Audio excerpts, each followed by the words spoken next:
Folks, Black Star Network is here. Hold no punches! I'm real revolutionary right now. Support this man, Black Media. He makes sure that our stories are told.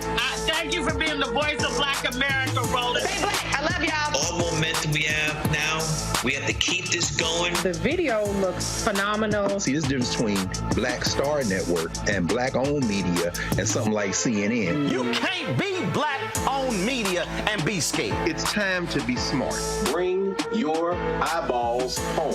You dig?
Today is Thursday, July 6, 2023. Coming up on Roland Martin Unfiltered, streaming live on the Black Star Network.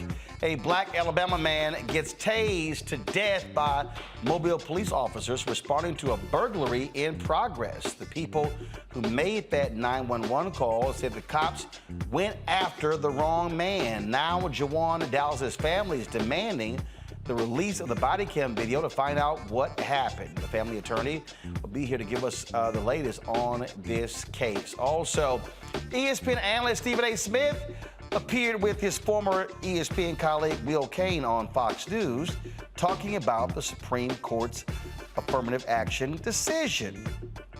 It's amazing a lot of stuff that should have been brought up was never brought up. Maybe it's because Will Cain doesn't want to deal with his own history when it comes to white privilege and legacy. I will deconstruct that. Media companies are gutting their DEI divisions. DEI disruptor Randi Bryant will be here to explain why these executives are getting the boot. Plus, we'll take time to remember the life and legacy of Marvin Arrington Sr., a Georgia political icon. His son will be here to tell us how his father's impact helped shape Atlanta and about a new documentary about his life. It's time to bring the funk on Roland Martin Unfiltered on the Black Star Network. Let's go.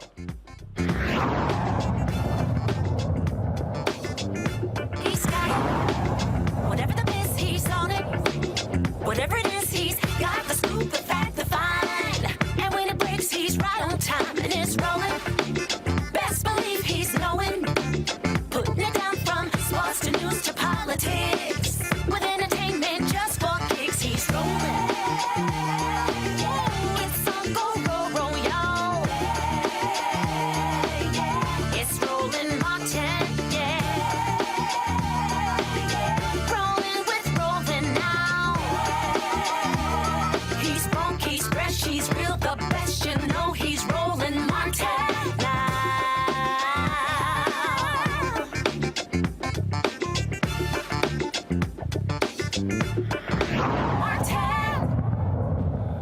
An unarmed black man gets tased to death by Mobile, Alabama police. 36-year-old Jawan Dallas died Sunday when officers were responding to a burglary in progress. Police thought Jawan was a suspect, but eyewitnesses say something totally different. Now Jawan's family demands the police release body camera footage of the fatal encounter. During a news conference outside Mobile's Government Plaza, Jawan's parents said although nothing could bring him back, they want justice for his death. Jawan didn't deserve to die like this. Innocent bystander, it's time for a stop. We need to stop it. Mobile Police Force, we need to stop it. We need to stop the killing. We need to stop it all. Innocent man, gone. Someone we're gonna miss for the rest of our life. We wish he was here today, but he's not here. Innocent man gets taken away from his family. I can't understand it. You guys are supposed to be here to serve and protect, not destroy us. We need help, and we're gonna get justice for Jawan. I just want justice for my son because my son shouldn't have left here this way. If he was sick or something, I could understand it, but for him to be tased to death, beat, or whatever, it's not right. It's unimaginable. It hurts, and I want something done about it. Harry Daniels representing the family. He joins us now from Atlanta. Harry, glad to have you. So, what happened here? There was a robbery. Where? Was it at a home? Was it at a store? What happened? Roland, it was not a robbery, burglary. It was not even a crime being committed. In fact, it was some neighbors in a mobile home park made a phone call to police and said it was some loud voices, some people by the gate.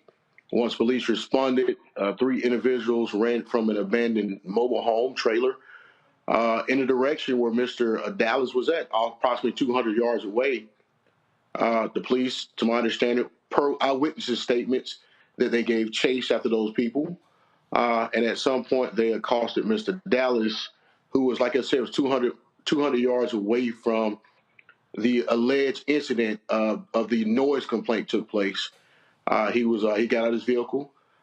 He was asked, the police spoke to him for a second, and I guess he refused to give his identification to him. Then they tased him. He immediately, to my understanding, fell on the ground, complaining of pain, that he was hurting, screaming for help, according to eyewitness statements. And these are uninterested eyewitnesses who were there, who saw this whole thing, that Mr. Dallas was being beaten. In fact, the 2 individuals who made the initial phone call stated that he was being beaten, and they begged police to stop. He was subsequently tased, and Roland, he died. He died of being tased. First off, he was never a person of interest. He was not a suspect. He might have been a suspect in the police mind, but under the Constitution, under the laws of Alabama, he was no reason suspicious to believe he committed a crime. So he had an absolute right to walk away. But in Alabama, in Mobile, Alabama, a black man there don't have a right to walk away. And he was stopped, accosted, beaten, tased, and today this young 36-year-old father of 3 is gone. What has been the response so far of Mobile police? Well, they initially gave statements that it was a burglary committed and 2 suspects. He's one of the suspects. Obviously, the eyewitness account's position is different. And in fact, the people who called the burglary, who called it, law enforcement said they never reported a burglary at all. They never reported a burglary. So the basis and the premise of what they initially said is false. It's fraud. It's fraudulent. I mean, at the end of the day, now that you have these eyewitnesses who refused to speak with them at the beginning, now spoke to the attorneys in the news and given their accounts and statements and stories. And these are Roland, these are uninterested witnesses. Let me be very clear. These are uninterested witnesses. These people don't have a dog in the fight. These are some older Caucasians, young, don't have a dog in the fight. Don't know Mr. Dallas from a can of paint. But they are stating what they saw, and they are consistent in their statements, which makes credibility high for all those witnesses. We do not believe the position of law enforcement. They have not released this video. We have asked the release of this video. We are actually petitioning for the family to come in and review this video, and hopefully we'll have information on that real soon. But Roland, this is bad. This man was an innocent bystander who's now dead, simply been at the wrong place at the wrong time, and the Mobile Police Department is trying to cover it up. Who was investigating this? Well, we don't know. We don't know. I don't know if they investigate themselves or the Alabama State Bureau of Investigation, but I know what we're going to do. We're actually petitioning the Department of Justice to come in for them to investigate it. This is the exact type of case where the Department of Justice need to be involved, be invoked, and work swiftly. We don't need a prolonged probe. We need a quick action from the Department of Justice to come in and do an investigation. You have a man who, for all accounts, from all witnesses, had nothing to do with the initial call. He should not even been approached. And the police, they have a right to approach, but they don't have a right to detain a person who was there no reason suspicion. You have a right to walk away. That's what we call a first-tier encounter. But when he chose to walk away, They chose to use a taser, a less than lethal force, and Roland, be very clear. It's less than lethal, but yet, nevertheless, it is still lethal. Taser kill a lot of people every year in the United States. Make no mistake about it. And they use that less than lethal force, that taser, and here's the result we have today. So we don't know who's done the investigation. We don't know if it's the city of Mobile or Alabama State Police or Bureau of Investigation. But we're calling on an independent investigation, at minimum by the Department of Justice. All right, then. Harry, we appreciate it. Just keep us abreast of what happens in this case. Hey, man, hey, thanks a lot for coming on, Roland. Have a good one. Appreciate it. I appreciate it, Harry. Thanks a lot. All right, folks, got to go to break. We come back. We will talk about a number of stories. One of the things that I'm going to really delve into, this deconstruction of the Supreme Court affirmative action decision. Isn't it amazing how these white conservatives are gloating and they're like, race shouldn't be used? Whenever it's dealing with race and white people, they're mighty silent. Yeah. I wonder why. That other stuff we'll cover. Don't forget, if you're watching on YouTube, hit the like button, folks. Also, download the Black Star Network app, Apple phone, Android phone, Apple TV, Android TV, Roku, Amazon Fire TV, Xbox One, Samsung Smart TV. You can also join our Bring the Funk fan club. Your dollars make it possible for us to do what we do. Send your check and money orders to P.O. Box 57196, Washington, D.C., 20037-0196. Cash App, $RM Unfiltered. PayPal, R Martin Unfiltered. Venmo is RM Unfiltered. Zelle, Roland at RolandSMartin.com. Roland at RolandMartinUnfiltered.com. And be sure to get a copy of my book, White Fear, How the Browning of America is Making White Folks Lose Their Minds. Available bookstores nationwide, Amazon, Barnes & Noble. Download your copy on Audible. We'll be right back.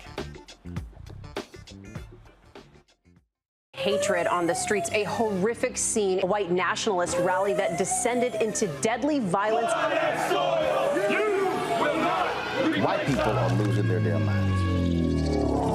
As an angry pro-Trump mob storms the U.S. Capitol, we've seen shooting. We're about to see the rise of what I call white minority resistance. We have seen white folks in this country who simply cannot tolerate black folks voting. I think what we're seeing is the inevitable result of violent denial. This is part of American history. Every time that people of color have made progress, whether real or symbolic, there has been what Carol Anderson at Emory University calls white rage as a backlash. This is the rise of the Proud Boys and the Boogaloo Boys. America, there's going to be more of this. Here's all the Proud Boys, guys. This country is getting increasingly racist in its behaviors and its attitudes because of the fear of white people. The fear that they're taking our jobs, they're taking our resources, they're taking our women. This is white fear.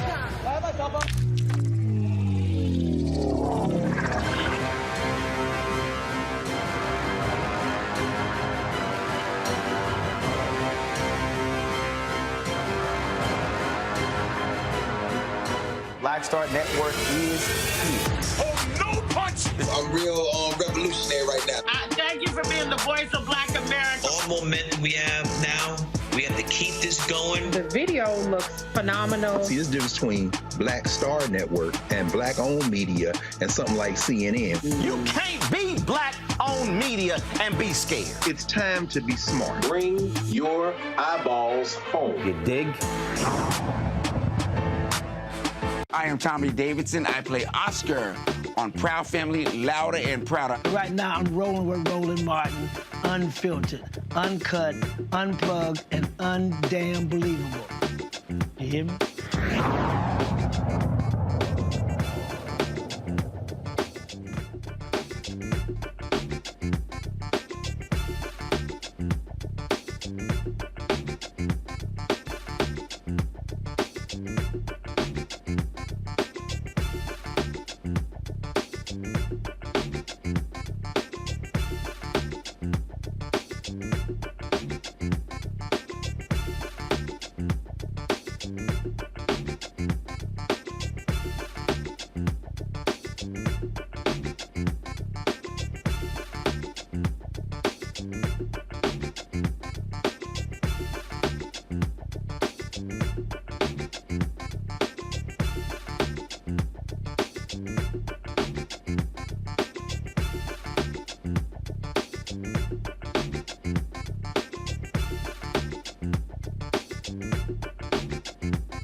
Folks, preliminary reports show that the jobs report tomorrow is going to show tremendous growth. And all of these, remember the economists who kept saying we're going to recession? What the hell happened? The Biden folks keep calling this Bidenomics. Others is like, well, this is not actually catching on. But what really is going on with our economy, and how do Democrats take advantage of this when it comes to the election? Let's talk about it with my panel. Joining me right now, Dr. Greg Carr, Department of Afro-American Studies at Howard University, out of D.C. Reese Colbert, host of the Reese Colbert Show, Sirius XM Radio, out of D.C. Candace Kelly, legal analyst, South Orange, New Jersey. Reese, I'll start with you. So, again, all we've heard, this is now July. I swear all we've heard for the last year is recession, oh my God, it's coming. And everybody's been cutting back. They've been yelling that it's going to happen. And I swear every single month, jobs report come out, record low, increase. Stock market hasn't crashed. I mean, we could go on and on and on. So if you're Democrats, shouldn't they be taking massive victory laps and not being cautious, and this whole deal of, well, I don't know, because it might happen next month? I'm sorry. If this was Trump and the Republicans, they'll be thumping their damn chest every day. Absolutely. I think what the Democrats should be doing is what Governor Gavin Newsom did when he completely wiped the floor with the interviewer, I can't recall exactly who. Sean Hannity? News. Yeah, there you go. With Sean Hannity, and he should just really, they should be out there doing a victory lap. We have Republicans who are running on the Trump economy, which lost jobs like every other Republican president has done. The Democrats throughout history have always created more jobs, and the Bidenomics is booming. Unfortunately, because we have things like inflation, and you have some Democrats who do nothing but tout how today is a good day to cancel student debt or bemoan the fact that we don't have $15 minimum wage, the Democrats don't always take the kind of credit that they need. I do think that the Biden-Harris administration is strong on at least trying to tout these results. They're always sending out people to talk to different media outlets, but unfortunately, it's the inflammatory that gets the coverage as opposed to the success. So I think that Democrats really need to figure out a way to break through that messaging and to take that messaging directly to the people. I want to see calculators. I want to see memes. I want to see graphs. I want to see video content. I want to see, interviews with diners at Roscoe's House of Chicken and Waffles or something like that. That's what they need to be doing in order to tout this success. And yes, it's a mixed bag, but the reality is people ain't hurting for jobs these days. Candace, I think for a lot of folks, again, especially when you talk about a lot of these Democrats, there's just sort of this unwillingness to go hard and to take credit. I go back to when Obama was president. The White House sort of had this attitude of, oh, the folks will figure it out. No, they're not going to figure it out. I mean, you have to tout, you have to trumpet what you've done, and you have to be, unwilling unwilling, like I say, to take credit. I mean, you've got to fight, and you got to be willing to take folk on and expose their lies. Reese made a point about California Governor Gavin Newsom going on Sean Hannity's show, and this is exactly how you swing against these fools. For our president, I have great confidence. But you know what? Wait, hold on for a second. Here's a video. I think his policy. Guys, pull the video up. I have Here we go. great confidence in his I don't want him to fail. Been able to accomplish. I think his policies are failing. CHIPS Act, Science Act. Do you oppose that? I will tell you on every measure, from the economy, inflation, borders, energy, national security, he's missing in action. Let's talk about them in order. Hang on. Wait, I want to challenge the premise. You said the economy, 13.1 million jobs he's created. More. These are post-COVID jobs. Okay. You know that. That's an artificial number. No. Then let me stipulate this as an opportunity to engage civilly on this. Okay. Fair point. your president, Donald Trump, lost 2.6 million jobs during his 4 years. We've created 13.1 million. Fine, you can maintain a COVID frame. How about the fact that Joe Biden's created more jobs, 6 times more jobs, than the previous 3 Republican presidents combined? Are you going to tell me Sean, that the average family, where we have 2/3 of Americans now living paycheck to paycheck, it was 70% under Trump? That was 70%. It was 70% under Donald Trump. Pre-COVID, we had the lowest unemployment rate for every demographic. We have the lowest black unemployment in history, and you and I are living with the lowest unemployment in our lifetime, Sean. We had it for every demographic, and the economy was black unemployment's record low under Joe Biden. Okay. We had historic low after historic low under Donald Trump. Donald Trump. I mean, but he's cleaned Trump's clock, Biden, in terms of the progress in job creation. Look at what he's done on jobs. What would you grade? That's how you do it, Candace. That's how you do it. That's how you do it. But here's the difference. Unless I've missed something in the headlines, he's not running for president, right? And I think that I'm a PR person. I'm a strategy person for Joe Biden, for the Democratic establishment. I'm thinking, what happens if the economy does take a twist, does take a turn? Who's going to be there to be the first person to tweet about it, talk about it, get on Fox about it, and make a big deal about it to where it could go way against the grain of what I'm doing? And that's Donald Trump. So at this point, it's hard to predict the economy. That's why every month we're trying to figure out what jobs are gained, what jobs are lost. What happens when it does tick in a way that we could not have expected? Then it becomes a firestorm. And that's why it's important for Gavin Newsom and people like him to do interviews like that and really kind of mop up the floor, as Reese said, to make the case that what the Biden administration is doing is working. So that's where we are now. Everybody's afraid. Even the Republicans are afraid of Trump. Everybody is afraid of the backlash if they say anything about themselves that could be proven wrong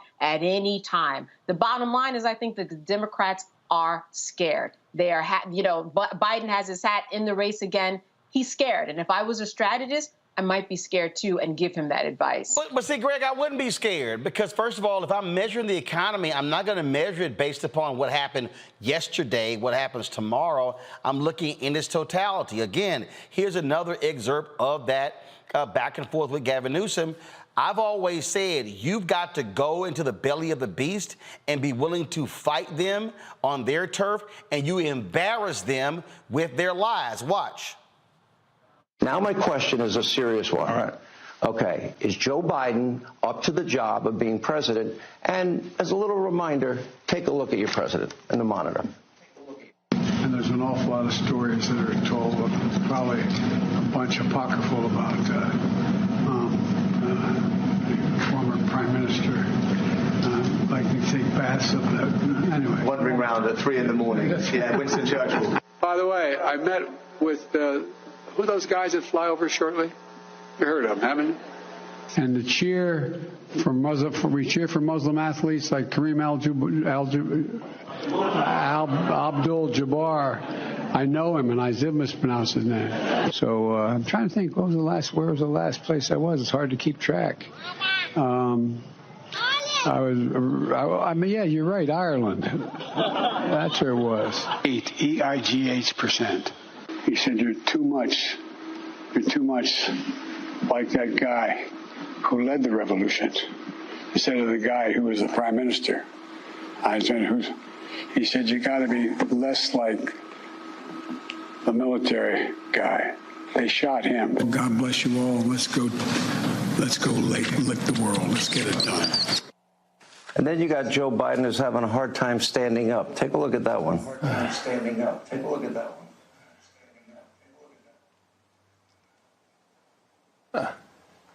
I want you to tell me that you think he is cognitively strong enough to lead this country against China, Russia, Iran, North Korea, and a new axis of evil, and that he's the guy, he cannot articulate the economy the way you just did. Yeah, but I don't think he's capable. I know he's capable. I see results. I've seen a masterclass in results the last few years. See, Greg, again, what you don't is you don't entertain the stupidity. And I think, again, there has to be a constant state of being on the offense. You don't play defense. You play offense. And you hit and you hit hard. You do what Vice President Kamala Harris did at Essence Festival, where she said, oh, we had infrastructure week every single week under Trump. We got it done. Here are the buildings, here are the bridges, here are the roads, $600 billion. That's how you do it. And so you can't be scared to tout what you've done because, frankly, a lot of folk simply don't know. No, that's true. A lot of folk don't know, and many folk, it wouldn't change how much they know or not in those conversations. I mean, you got to have money to go to Essence Fest or borrow some, and therein lies the problem. Sean Hannity knows what he's doing. The white nationalists know what they're doing. The midterm elections in 2022, the voter turnout was a little over 52%. 52% of the people who were eligible to vote in the United States of America voted. So what about that other 48% or 47%? Is it going to make a difference if you run out those numbers? If you show the logic, it probably would. Would it be enough to win? Well, clearly the Democratic Party doesn't think so, because they are putting all their eggs in the basket of a propaganda war that they're afraid to get into with the white nationalists, because the white nationalists understand that it doesn't matter. Yes, unemployment is a very low. For the first time since they've been taking numbers, the way I understand it, black unemployment was under 5% in April. This is when, by the way, we could use our good friend Bill Spriggs, and I know you and I and a bunch of other folk are going to be on Howard University's campus, the law school, for his memorial on Saturday. But I'd love to hear what Bill or economists would have to say about the difference between unemployment and inflation. And while people may have, everybody who wants a job can have one, how many jobs do you have to work once you look at the prices in the grocery store? Economics is about more than having a job. Economics is about how you feel about your life. And what the white nationalists understand is that there are people who are gainfully employed who will vote against their class interest if you can just run the red flag of race up there. And logic has very little to do with it. When you add that to the fact that everybody who can vote doesn't vote, what the Democrats have been doing, and they've been doing it for many years, is trying to figure out some kind of calculus at the center of which is the idea that people are disengaged politically. Now, yeah, you've got to go on an all-out assault. You've got to engage in a propaganda war. As W.B. Du Bois said over a century ago when the Atlanta White Riot took place in 1906, he said, I thought the world was thinking wrong about race, and if we run these statistics out of here, it'll change everybody's mind. Then I saw a black man's knuckles in the butcher shop, in the window of the butcher shop where they had killed him, and I saw the white boys with guns, and I realized this ain't about information, it's about propaganda. Hannity understands that. Well, and I think also, again, you challenge folks and you let those know who don't know, especially when it comes to the economy. Here's another exchange here between these two that I thought was perfect, and that a lot of these broke-ass politicians from these red states seem to keep forgetting. This is the honest way to be the fourth largest economy in the world. What are you arguing for? Mississippi's economic policy? Is that, I mean, literally, that's what you're arguing for. If I wanted the great Sam Brownback's Kansas policy, I mean, it was a debacle. No economic growth. 71% of the GDP in America are in blue counties. I would take 71% of the GDP in America are blue counties. Progressive policies. Okay, that are paying high taxes, and 71% of the country's wealth. 7 of the top 10 dependent states. Let's say you're right. States. Let's say you. No, we're subsidizing your states, Sean, because of your policies. I'm in New York. You're not subsidizing anything from me. But your philosophy. I'm getting the hell out of New York, though. Mississippi, Alabama, I'm all for it over New York or California. Right. Yeah. I mean, I love Mississippi. But what you say, I'm sure. Look, it's not personal. No, this is the honest way to be the fourth largest economy in the world. This is why I thought that was so great, because, again, he's like, oh, I'm getting the hell out of New York. I'm going to Mississippi. No, you're not. You know why Sean Hannity's not going to Mississippi? Because their health care sucks. He's not going to Mississippi because, frankly, he knows the education of people there suck as well. And again, when I talk about the infrastructure bill, right now, you've got all these Republicans who are claiming credit for the billions and millions and billions in federal dollars coming because of broadband, and they voted against it. This here is Jessica Tarloff on the 5. Again, this is how Democrats should be responding every single day. But I think it's wonderful that there are new boom towns and boom states. And I think that that should be celebrated. I also think that it would be great then if there are these southern Republican-controlled states that they start paying their fair share and take care of Alabama, Mississippi, Arkansas, and Kentucky, because I'm sick of taking care of them from up here in New York or in California, because blue states pay the highest taxes, and then those federal dollars get shipped down south to make sure that they have decent schools, they have health care, they have good roads, et cetera. So by all means, South Carolina, Nancy Mace, who wants to take credit for things she voted against, please give some money to Kentucky, help them out. Tommy Tuberville, talk about you all the time. You should be paying more and taking care of your own people instead of feeding off of Democrats that pay higher taxes. Ugh. But I think it's wonderful that... Now, see, Reese's smiling. That panel was real damn quiet. It was real hard for them to counter that. And again, that's the thing that, look, I've said this when I see Nikki Haley tweeting and Tim Scott, rest of people, I'm like, yo, y'all talking about big government, California, all the places, without, as Gavin Newsom said, without blue counties, they broke. South Carolina, they need the money from the federal government. Mississippi, Alabama, all of these places. My deal is, hell, you Democrats, you ain't gonna win them anyway, so punch their ass in the mouth. but they're not going to cut them off. They're not going to cut them off. See, understand, this is the problem we have. They're not going to cut them off. We understand the white nationalists are playing for keeps. This is the end of their funky experiment, Roland. Please, we have to understand this very seriously. You saw that ruling that Judge Doughty in Louisiana gave out on Tuesday about this. They are blocking the Biden administration's ability to interact with these social media companies because they understand weaponized ignorance. Reese been trying to teach us this for years. These people are fighting for keeps. And you know how you fight them? You've got to fight them. But guess what's not going to happen? They're not going to shut off Mississippi and Louisiana and Alabama. They're going to pretend like we're all in the same conversation. So you can have a subliterate punk-ass former football coach in Alabama say whatever the hell he wants. Hell, you can even be the president of the United States and have your damn Republican National Convention on the South Lawn of the White House, and nobody's going to put his ass in jail for violating the Hatch Act. These people don't want to fight these white boys, but we are the ones who are going to suffer because they will not fight.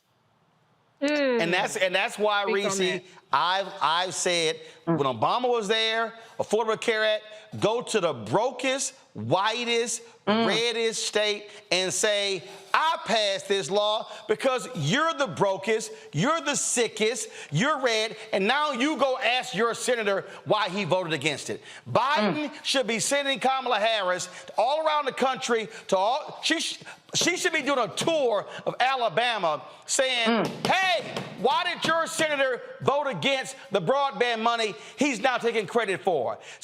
I'm telling you right now, I love, Henry, go to the wide shot. I love that scene from Jungle Fever. Remember when Wesley Snipes was leaving, when Flipper was leaving, and he was like, mine, mine, mine, mine, mine, mine, mine, mine. He was going through all the architecture stuff in mine. That's what Democrats should do. They should say, we passed that shit, that one, that's ours, and they should have big-ass signs made possible by President Biden. Trump put his damn, he signed checks. That's what you do. You take credit for everything.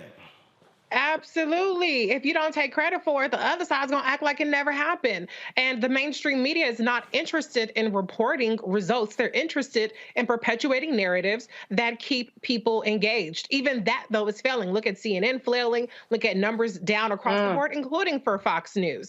The reality is that the Democrats are scared shitless. They're scared of being dragged on Twitter. They're scared of being dragged in the op-eds. They're scared of being dragged by the commentators.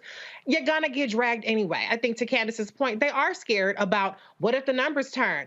If the numbers turn, even if you've predicted it right 100% of the time beforehand, they still gonna drag your ass. So why are you acting scared? I think that they need to just boss the fuck up. They need to man up, woman up, whatever it is, punch a couple people in the mouth rhetorically, and let people know that what's at stake if you get this party versus that party. And the receipts are the receipts. I agree that we're not in an information war because people have the attention span of 16 seconds. If we posted this clip on Twitter, people would watch it for 16 seconds at most.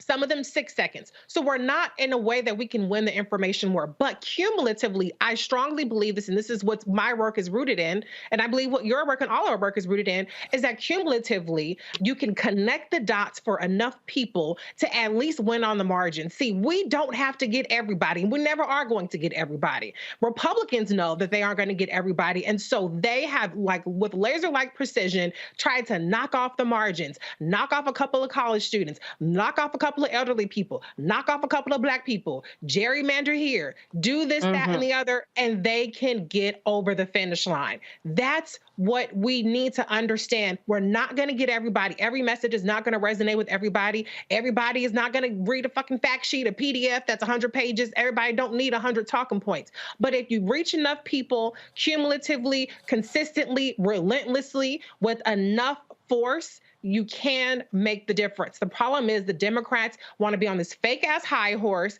that they're so much more civil, they're so much more inclusive and above the fray, and that's all fine and dandy, but it's the economy, stupid. And it's malpractice that you have this booming economy by every metric, and yet people still feel like the economy is in the toilet. So there's a propaganda war. I totally agree with you, Dr. Carr, that we're losing. But the thing about it is, you can't fake the receipts, and it's just spectacular the amount of things that they have accomplished in such a really dysfunctional government with the Supreme Court and the Republicans blocking everything.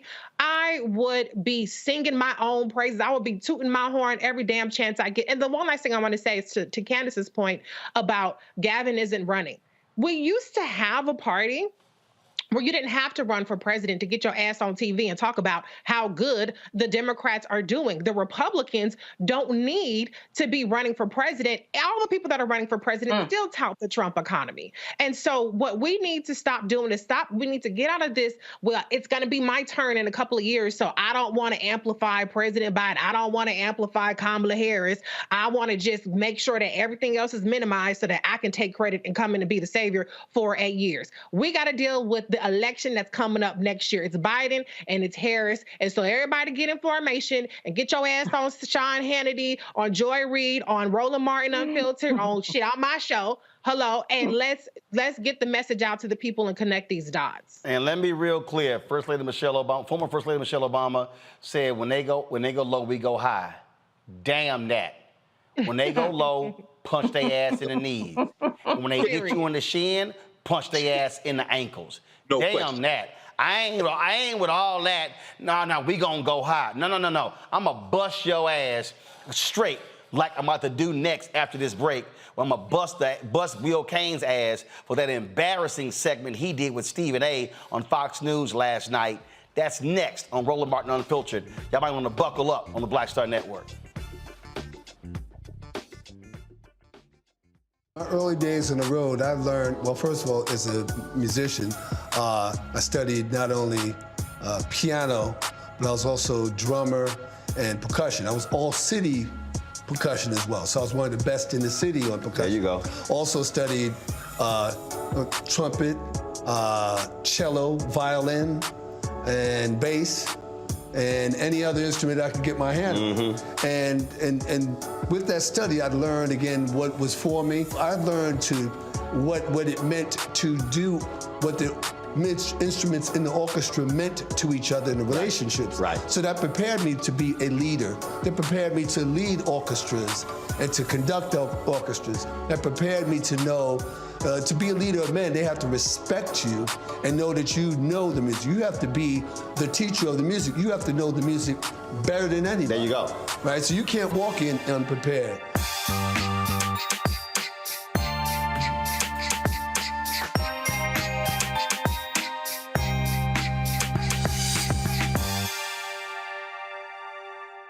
When you talk about blackness and what happens in black culture, we're about covering these things that matter to us, speaking to our issues and concerns. This is a genuine people-powered movement. There's a lot of stuff that we're not getting. You get it, and you spread the word. We wish to plead our own cause too long have others spoken for us. We cannot tell our own story if we can't pay for it. This is about covering us. Invest in black-owned media. Your dollars matter. We don't have to keep asking them to cover our stuff. So please support us in what we do, folks. We want to hit 2,000 people, $50 this month, raise $100,000. We're behind $100,000, so we want to hit that. Y'all money makes this possible. Check some money orders. Go to P.O. Box 57196, Washington, D.C. 20037-0196. The Cash App is $RM Unfiltered. PayPal is R Martin Unfiltered. Venmo is RM Unfiltered. Zelle is Roland at RolandSMartin.com. Farquhar, executive producer of Proud Family. Bruce Smith, creator and executive producer of The Proud Family, Louder and Prouder. And you're watching Roland Martin Unfiltered.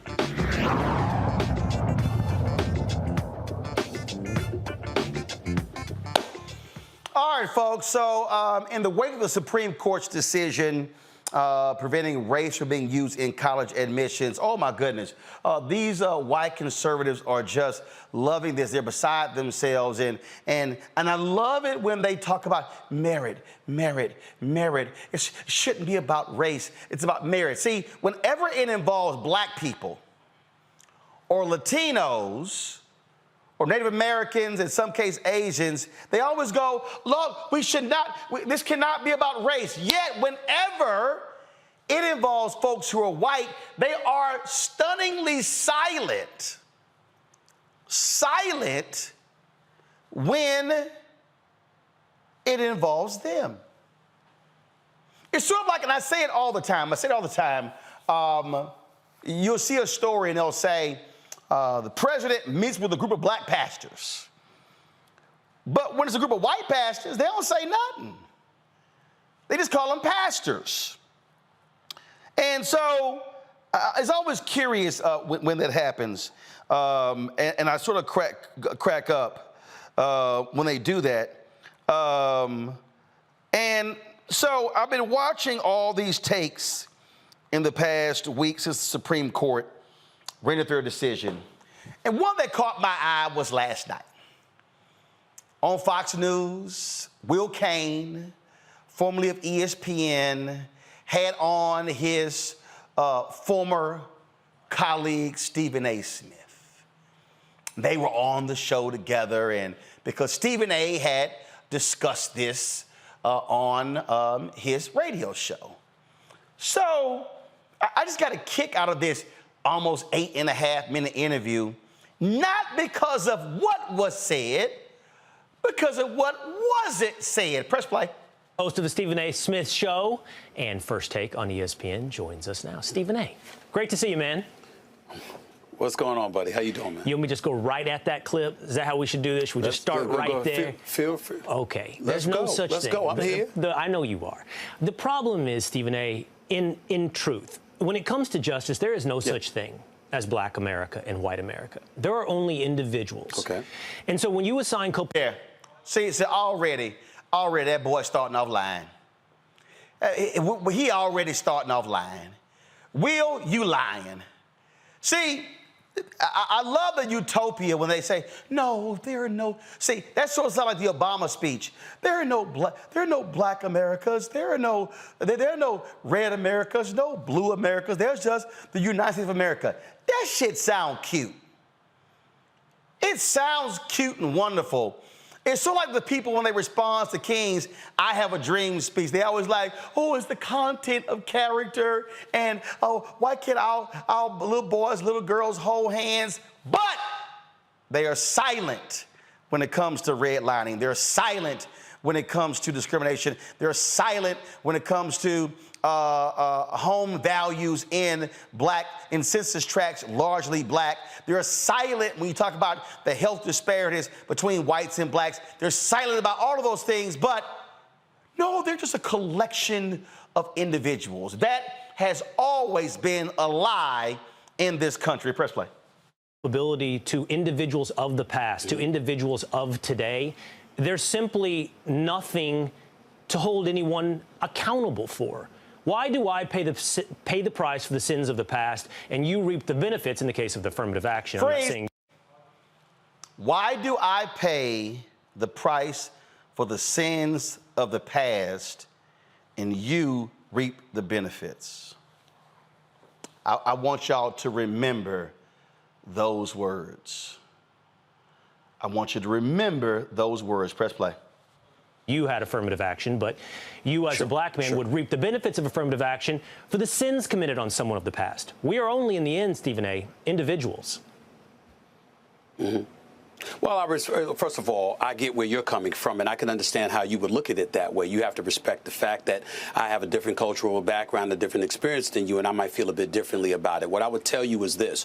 There's so many people, and the people that have been supportive of the Supreme Court's latest ruling are of the mindset that blacks were getting an unfair advantage. What black people would contend to you is that it wasn't an unfair advantage. Remember, race was a consideration, one of many considerations that would be taken into the equation when you talk about college admissions, and I think ultimately diversity, equity, and inclusion is next, personally, when you think about some of the things that have been taking place in corporate America. But it wasn't that. It was an effort to sort of make an effort to even the playing scales to some degree because of the iniquities exacted against the African-American community in this country. It wasn't about giving them an advantage. It was about highlighting the fact that they were discriminated, meaning we were discriminated against at that particular moment in time, and that's why the policy was instituted to begin with. So when folks are walking around acting as if there is a reason to celebrate, and I'm looking at folks that are feeling like somehow, some way, they've been shortchanged, my mentality is, wait a minute, the policies were implemented to begin with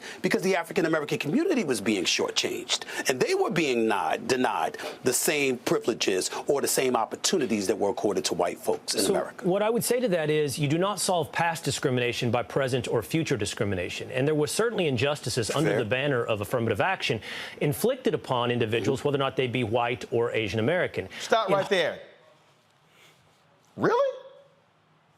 Will just said there were injustices inflicted upon white people and Asian Americans when it comes to affirmative action. Will Kane, let me ask you this question. Who has been the greatest beneficiary of affirmative action since its inception? White women. White women. Across the board. In college admissions. In contracting. It is without a doubt white women and the white children they have bore and their white husbands and their white parents and white grandparents have been the greatest beneficiary of affirmative action since its inception. That's a fact. But that's what happens, Will, when you actually read and you seek true information. Press play. Harvard, in the situation at Harvard, an African-American student in the top 50% of his academic class, Stephen A., had just as good a chance as an Asian student or a white student in the top 10% of their class. Is that just discrimination? No.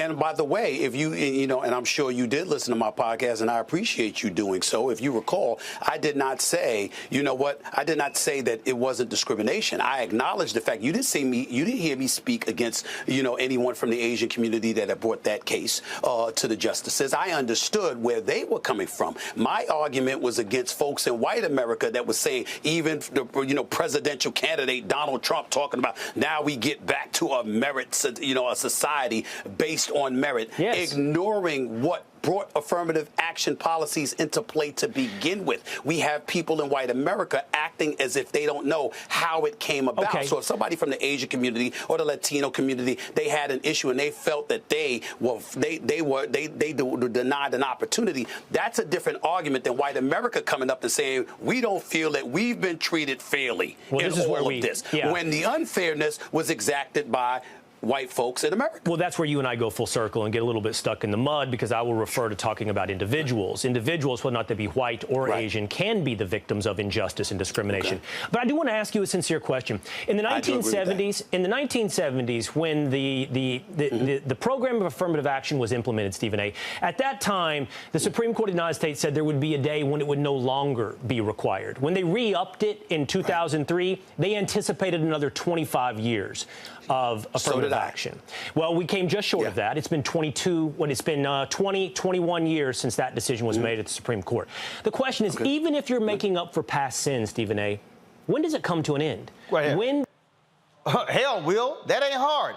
It comes to an end when you have actually seen substantive change. On the federal level, of $560 billion being spent every single year, African Americans receive 1.67% of federal contracts. 1.67. You've heard me say before, when Maynard Jackson became the mayor of Atlanta, African American businesses in a majority black city were receiving 0.0012% of city contracts. It wasn't they could not do the job. It wasn't they were not qualified. It was because they were being frozen out because of a white-led system that controlled the money. Maynard Jackson changed that, Will Kane. That's why when Maynard Jackson left the mayoral office after his first 2 terms, he literally could not be hired by what is called a white shoe law firm in Atlanta because they were angry that he dared to challenge the very system. Will loves to sit here and talk about, oh my goodness, affirmative action and how much longer we wait. Taking into account this right here, when you talk about this issue of private equity in this country, nearly 99% of the trillions of dollars that are in private equity are controlled by white people, mostly white men. Yet, when you look at studies, the studies actually show, and if you actually go to this study right here, this is from 2017, examining the returns, the financial returns of diverse private equity firms. This report shows that diverse firms, being led by black folks and others, they outperform white-led firms, yet the black and minority firms are capped and not able to access more dollars. Will Kane kept talking about merit. Where I come from, if you actually are doing better than somebody else, then you should be able to get to manage more money. That's not how they actually do it. They cap them. When President Obama was president, I was called to a meeting at the Treasury Department. I was told that black and minority firms, when it came to the management of TARP funds, outperformed white private equity firms. Roland said, I guess that means the black and minority firms are about to access more money from the Treasury Department. The 2 brothers talking to me went quiet. See, again, Will, if y'all want to have a merit conversation, oh, brother, we can have a merit conversation. All black folks are saying was what James Brown said, just open the door and I get it for myself. But y'all don't want to really have a merit conversation, do y'all? I don't think you do. Press play. Do we stop discriminating on the basis of race? When people in positions of power have proven that they're exercising fairness, come hella high water. It's really, really that simple. I'm so glad that you asked that question. But that's impossible to define. But again, when you're looking at numbers, for example, why did Yale in the 70s sit up there and say, we want 10% of our student populace to be made up of minorities? You know why? Because they knew without those rules, those laws in place, they didn't anticipate that that would be allowed. In today's corporate America, you still have folks. You have black folks being paid less than white folks. You have black women being paid less than white women. You have white women obviously deserving a lot of opportunities that they obviously richly deserve. They're getting paid less than white men. Everywhere you turn, there's a level of unfairness that's being exercised. But you're and so because of that, the only thing that changes that is the law as opposed to somebody's conscience. But you're ascribing all those differences to race when there's so many different contributing factors into why corporate America may look a certain way. You and I both love. Oh my God. Oh, you're ascribing those things to race. Really? Go to my iPad right here. Study reveals how white households headed by high school dropouts are 3 times wealthier than black families led by a college graduate. A shocking new study reveals white American high school dropouts 3 times likely. The study also found that white college students receive more free financial handouts from their parents than their black counterparts. Black families overall are also less likely to receive a healthy inheritance payout. See, I love how Will Cain tried to do a little dance like, oh, no. There are other factors. Yes, Will, there are other factors because it's likely white boys like you who are in power who then are providing and giving jobs and opportunities to folk who are non-black. Uh-oh. Did I actually just say that? Did I say earlier that Stephen A. is a former colleague of Will at ESPN? Here's a perfect example. Will Cain keeps talking about merit. He keeps talking about merit. What gets you there? If merit is actually used, Will Cain should have never been hired at ESPN. Oh, I'm sorry. Shall I break it down? Will and I were at CNN together. Was Will Cain ever a reporter? Nope. Columnist? Nope. What was he? A lawyer who bought a couple of media companies. Did Will Cain do what Roland did? And that is appear for free for 4.5 years on CNN and MSNBC and Fox and BET and Court TV? Nope. He hires an agent that gets him a job. The white people at CNN in Washington, D.C. were mad that he got hired. How do I know? I overheard them say, where he come from? Who hired him? Oh, how did Will Cain know they said it? Because I told Will. Oh, yeah, I said, Will, the D.C. folks wonder how you got hired, where you came from. They questioning why you here. I told him that while we were shooting a pilot in D.C. So when his time at CNN ran out, all of a sudden you look up, Will's on ESPN. Wait a minute, hold up. How's Will Cain on ESPN? Has Will Cain ever played sports? Hell no. Not a professional. Has Will Cain ever reported on sports? Hell no. So how did Will Cain get a job at ESPN? Oh, y'all might say I'm hating. I'm not. We get along. I destroyed him all the time with his silly arguments. He was a nice guy. He was at the University of Texas. I'm with the Texas A&M. But here's the whole deal. Go to my iPad. This is Will Cain's bio. Go to the bottom here.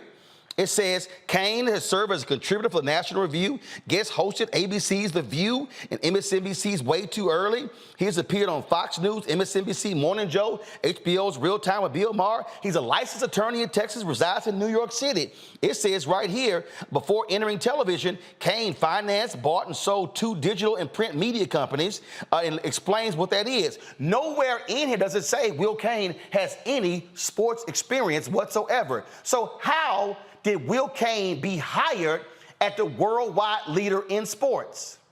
Because his agent was Nick Khan. And who was Nick Khan? The most powerful agent at CAA, who now is the CEO of the WWE. So let me explain to y'all how this system works in television. See, when you really ain't got no talent, but you got an agent, the agent represents other people. And the agent tells the execs, yo, listen here, if y'all want to re-sign my person, you got to pick this person here up. That's how Will Cain got hired at ESPN, because Nick Khan got him hired. If we're talking about merit, Will Cain should have never been hired to host anything at ESPN, because he had no background. He had no history. He had literally no expertise in sports. So how was he sitting across from Stephen A. on First Take? He did ESPN and left ESPN and got signed to Fox News. Well, how did that happen? Because he got the ESPN job. He got the ESPN job because of CNN job. Well, how'd you get the CNN job? Because you got the hookup. No experience whatsoever. But now, we want to talk about talent? And now we want to talk about, well, how do these things change? When do they change? Well, black people would love to ask, when does the world change when black people who are mediocre get great opportunities, to host national shows? You got a great head of hair, but let's be honest, your resume does not say you have the requisite experience to be discussing national politics. There's nothing in your resume that says that. Nothing. But we know how this works. That's how Abby Huntsman got hired at CNN. That's how Abby Huntsman got hired at MSNBC. That's how Abby Huntsman got hired at Fox News, because her daddy was the governor of Utah. No talent, no skill set. Same with Meghan McCain. No talent, no skill set. But my father. Do me a favor, Will Cain. Show me a black person with no talent, no experience, who all of a sudden gets hired for all of these major jobs. That's how you have a disparity in this country when it comes to income. That's how you actually see how white privilege works in America, Will Cain. Because you can't point to anybody black with a similar resume who had the same rise as you, or Tucker Carlson, or Abby Huntsman, or Meghan McCain. And I can go on and on and on and on and on. I can even go back to the days of Catherine Cryer, who CNN hired as a news anchor sitting next to Bernie Shaw. And all she was before was a Texas judge. Had never worked in a local market, was a one-man band, had never gone out to report. But all of a sudden, she became a main anchor because she was cute. And the execs liked her. Press play. Of sports, we both debated in sports. I could play turnabout as fair play and go, why aren't there more white NBA players? That must be discrimination. But we both know the answer is because merit has dictated who's in the NBA. And whatever's happening in society, and I would never, Stephen A., I would never sit here and say every decision made is purely based upon merit. But we aspire to that. We aspire to that. Right. And I think that the Supreme Court's decision has been a big leap forward in getting to where we judge things based upon merit. Stop right there. See right there. Okay, see, here we go again. So he decides to bring up the NBA. I could flip it and say, why you don't have as many white basketball players? Because it's real simple. Reverend Jackson has made this point for years. Reverend Jackson has said, if the rules are clear and they're published and we're all on equal footing, black folks ready to roll. He said, do you know why black folks are able to compete in the NBA? He said, because the goal is 10 feet high, whether you're in Madison Square Garden, whether you're in the Forum, whether you're in the Toyota Center, whether you're in a high school gym. The distance from the free throw line is the same everywhere you go. From the three-point line, it's the same. You get the same timeouts, I get the same timeouts. You get 5, I get 5. Traveling is traveling, double dribble is double dribble. The rules are clear and the rules are published. So when y'all talk about merit, the bottom line is this here. Black folks say, oh, we gonna kill that when it's clear. Why is singing the same way? Hey, you either can sing or your ass can't sing. You can be off key, you can be on key. We understand that when the rules are published and the rules are clear and we absolutely can go one-on-one, let's roll. That's why we can compete in track, in basketball, in football, in baseball. But see, here's what happens that Will doesn't want to deal with here. Let me use baseball as an example. It's a lot of black kids with baseball talent, but they don't have the resources to hire the private coaches. They don't have the resources to play essentially professional ball on the traveling teams. They don't have the specialized coaches. And so even though you say, oh, no, but the rules are published, the rules are clear, we're all equal, but we're actually not equal, because when you start talking about resources, we're not in the same ball game. When we talk about education, the Will Cains of the world do not want to own up to the reality that even the education system is rigged differently. Will Cain is a graduate of the University of Texas. There were some white University of Texas folks who were angry when black students were going to be first admitted. It was uncovered a few years ago in the documentation where they found the president of the UT said, y'all, don't worry about it. We've discovered our secret weapon. We ain't got to worry about these black students populating the University of Texas. And they said, what are you talking about? We know what the law is. Brown versus Board of Education, being desegregated. What are you talking about? He said, we don't have to worry because we've got standardized testing. He literally said, we know that they gonna be limited because of the implementation of standardized testing, because they do not do well on standardized testing. I dare you to look it up, Will Cain. It's right there. So when y'all talk about merit, the rules are clear. The rules are open. And that's why a Will Cain could get hired at an ESPN, because his agent hooked it up. Because the rules ain't clear. The rules ain't published. Because you got no skill set. You can't even carry the sports bag of a Stephen A. Smith or Jamel Hill or any of the black folks who are there, because they're an actual journalist. Yet you were opining and hosting on ESPN, even though you did not have the requisite credentials to be able to sit in that chair. So here's ESPN elevating you, yet we're barely seeing Howard Bryant, when Howard Bryant has authored numerous sports books, written numerous stories, is one of the most profound sports writers of our generation. Yeah, you sitting there hosting a show right now on Fox News, and you want to talk about merit? Press play.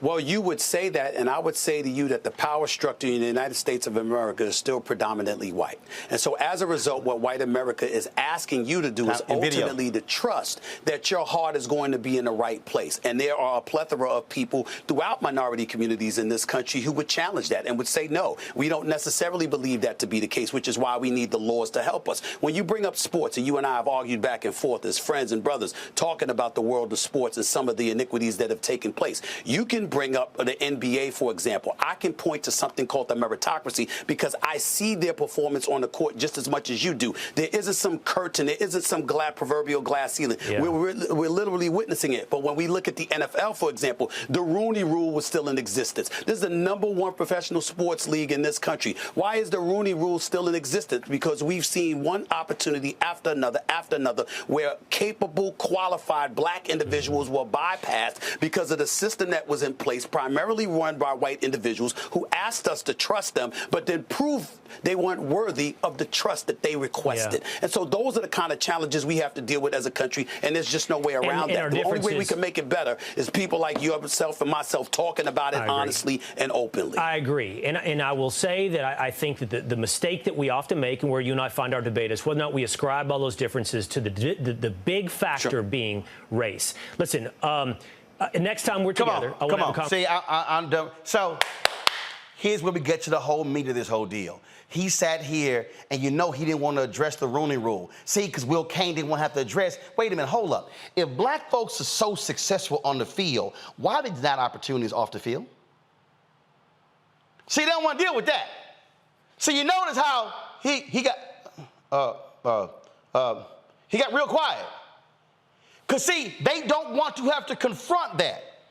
Now, I sat there and listened to 8.5 minutes of that debate. And what's interesting to me is I sat there and I listened to Will Cain talk about merit, individual, why we got to use race, and this never came up. Study on Harvard finds 43% of white students are legacy athletes related to donors or staff. The numbers drops dramatically for black, Latino, and Asian American students, with less than 16% each coming from those categories, the study finds. So, Will, if you want to talk about why are we focusing on race, why do you ignore race here? Why are you so silent on race here? Oh, could it be at those white students, if it wasn't for legacy, 75% of them would never get in? And since you want to talk about race, or you don't want to talk about race, the same legacy says that if your daddy or your mama, or your grandfather, your grandmother, or your great-grandfather, your great-grandmother attended the institution, you get points for legacy. Well, guess what? How many black people were able to attend many of these schools? So that means a significant number, thousands, millions of white kids across America, Harvard, Yale, in the past at your alma mater, Will, University of Texas, at my alma mater, Texas A&M, legacy was allowed. So white students today are benefiting from Jim Crow and getting credit, and black students are unable to do so, but you want to talk about merit. Why did you not bring up legacy? And why are all these white conservatives silent on legacy? Oh, because the beneficiaries of legacy are white students, are white kids who are grossly unqualified. And then he goes, well, I don't quite understand, Stephen A. You talk about these things, and then we talk about, but what's the impact? See, this here. See, remember y'all, he started off talking about, no, they're individuals. We're individuals. They're not groups. I don't see Greg and Reese and Candace and Randy coming up. I don't see them as 4 black people, 3 black women, and 1 black man. I see them as individuals. Well, guess what? The home appraisal industry does not see us as individuals, because it's amazing how we still have widespread racism in the housing industry. New York Times article for November 2nd, 2022, widespread racial bias found in home appraisals. Researchers found evidence of a persistent practice that gives higher values to homes when the occupants are white and devalue them if the owners are people of color. That's a fact. Why is it that black people in this country have never had home ownership hit 50%? It's because it was the home industry. It was the folk, the mortgage brokers, who created redlining. And black folks were unable to buy in areas. And then if they were able to sell their home for values far less. And so therefore white folks were able, see, Will, this is what happens when you're dealing with a smart brother, okay? And this is why this story is so important right here. It's because, see, the housing story from the New York Times is affected by this story here. Because, see, Will, when the white students get legacy and get a leg up to go into colleges and the black folks don't, they're able to get college degrees. Then when they get a hookup like you did to get hired at the ESPNs of the world, where they don't have the skill set, they're able to then make a large amount of money in those jobs. So your black journalists, they don't make the 6 figures and the 7 figures like you are making. They make in the low 6 figures or make the 5 figures, which means they can't buy larger price homes. And then when you get to sell your home, you sell it at a higher value. You get to pocket those proceeds and then invest that money, which allows for you to then be able to buy media companies and to do more if that black person isn't able to do so. And so then it's the same case when the black person can't get that high job, yet they have a college degree, but that white high school dropout is making more money than them. But then you say, I see individuals. And this, Will, is what we call systemic racism. And we were talking about how do we correct the wrongs of the past? What you want is for us to continue the system of we're now on the same playing field. No, we're not. Because if you even look at your own story, if you were actually honest with yourself, Will Kane, you know you had no business being on ESPN and no business right now being at Fox News because it wasn't merit. So the day y'all want to have a merit discussion, please, by all means, let's have a legacy conversation. If y'all want to have a merit conversation, please, by all means, let's talk about how white folks in Silicon Valley can go pitch an idea on a napkin and go raise $100 million. Or when this firm could raise $200 million for a messaging app and 95% of the users are fake, but somebody black can't even raise $5 million in the same system. You want to have that conversation, Will Kane, you can call me anytime, any day to have the conversation. But I don't think, Will, you nor Fox News have the courage to call a brother like me to have that conversation. Because see, if I have that conversation on Fox News, I'm going to enlighten your white viewers, and they're not going to be living in a cave where they somehow got a blanket over their head and they somehow completely clueless about the reality of what's happening here in America. Because it'll be real hard for you, Will, to have the same conversation when I would have to force you to answer the very difficult questions that speaks to how you got to where you got. And it wasn't because of your race. You might say, oh no, I got here because of merit, because I worked hard, because I made the right connections. Could be. But the record shows something totally different. Let me know when you want to have that conversation. You got my number. I'm ready anytime, any day. Any day that ends in D-A-Y. Let a brother know. I'll be right back. Next on A Balanced Life, we're talking everything from prayer to exercise to positive affirmations and everything that's needed to keep you strong and along your way. That's on a next A Balanced Life with me, Dr. Jackie, on Black Star Network.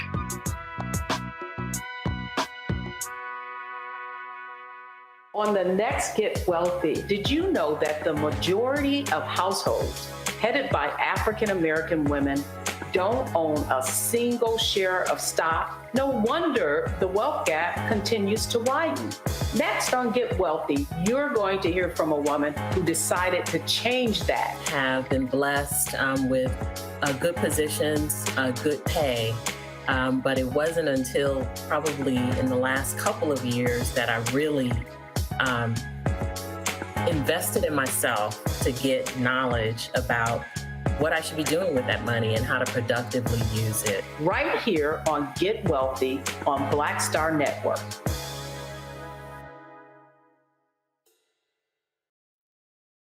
This is Essence Atkins. It's the Love King of R&B, Raheem Devon. It's me, Sherry Shepherd, and you know what you watch. You're watching Roland Martin, Unfiltered.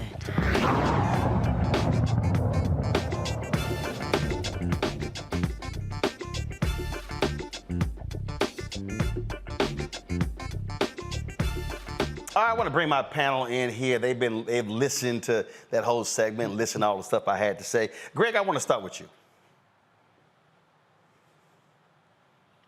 Well, I mean, you broke it down. I mean, Will is the product of affirmative action. Affirmative action to set the colony called United States of America, to set the state is whiteness. Global white supremacy is the affirmative action that built the modern world system. It has the speaking English. It is the foundation for the capitalist system we live in, and it simply is not going to be reformed. It's going to have to be replaced ultimately. Stephen A. Smith, the concessions he made, I don't blame the brother. Sports is his area. So when he says, I agree with that absurd number that Sandra Day O'Connor apparently pulled out of her ass in the Grutter case, where she said it should need it in 25 years. Don't agree with something, brother, before you know where it comes from. But I just want to, again, you've laid it out, and I just want to, co-sign. looking at the complaint that the Chica Project, African Community Economic Development of New England and Greater Boston Latino Network filed with the Department of Justice on Tuesday, reading that complaint where they talk about legacy and donor-related admissions at Harvard being essentially a proxy for whiteness. Somewhere about just about half of the white students who go to Harvard receive no preference, but half of them did. As when it comes to black students, about 2% of black applicants received a donor preference, and under 5 received a legacy preference, and the numbers are lower for Latinos. Clearly, as you said, it's a proxy for whiteness, donor and legacy. Shout out to Jared Kushner, of course, whose father gave all that money and he got into Harvard. Wouldn't have been there otherwise. But I just want to mention one thing, though, Roland. I think, and this is the value again of the Black Star Network. The conversation that you started last week when the SFAFA decisions came down, and you've carried through to right now, are really reframing how we should think about this. Let's be very clear. There's an article in yesterday's Financial Times that was run. Ed Luce wrote an op-ed about this affirmative action issue in higher education. And let's be very clear. Let's make the distinction. What you just got finished doing is laying out the signal, which in some ways is much more important, that the Supreme Court gave to all the institutions outside of higher education, businesses. And that's very important, because they're not governed by what the Supreme Court did, but this is really about that. But when you go to higher education, let's be clear, there are about 31 million people in the United States of America between 18 and 24 years of age. Only 68,000 of those young people are at Ivy League schools. 19 million of that 31 million will not go on beyond high school. Of the 12 million who will go on beyond high school, the vast majority are not at Ivy League schools. The affirmative action contretemps, the real dust-up that's going on in higher education, isn't about access to Harvard. Them bourgeois Negroes, the ones who right now at Martha's Vineyard, at some of them anyway, are really fighting over a tiny sliver of the population. What you said last week, what Derek Hamilton said in the New York Times yesterday, what Natasha Warriku, who we had on the Black Table months ago, said in the New York Times yesterday, is this: we need to now build a floor under higher education, which includes debt forgiveness, a much bigger issue, by the way, that the Supreme Court kneecapped those student loans than the affirmative action getting into Harvard and UNC. We need to now put a floor under the HBCUs, expand access to community colleges, make it affordable. What they did last week is a fight among 0.5% of the people who are going to go to college. But what you did today is shift the conversation to where it really matters, which is what? Access to capital, access to wealth, and that kind of thing. And that's the danger of that decision. And see, that, Candace, is what these folks, what the game plan is.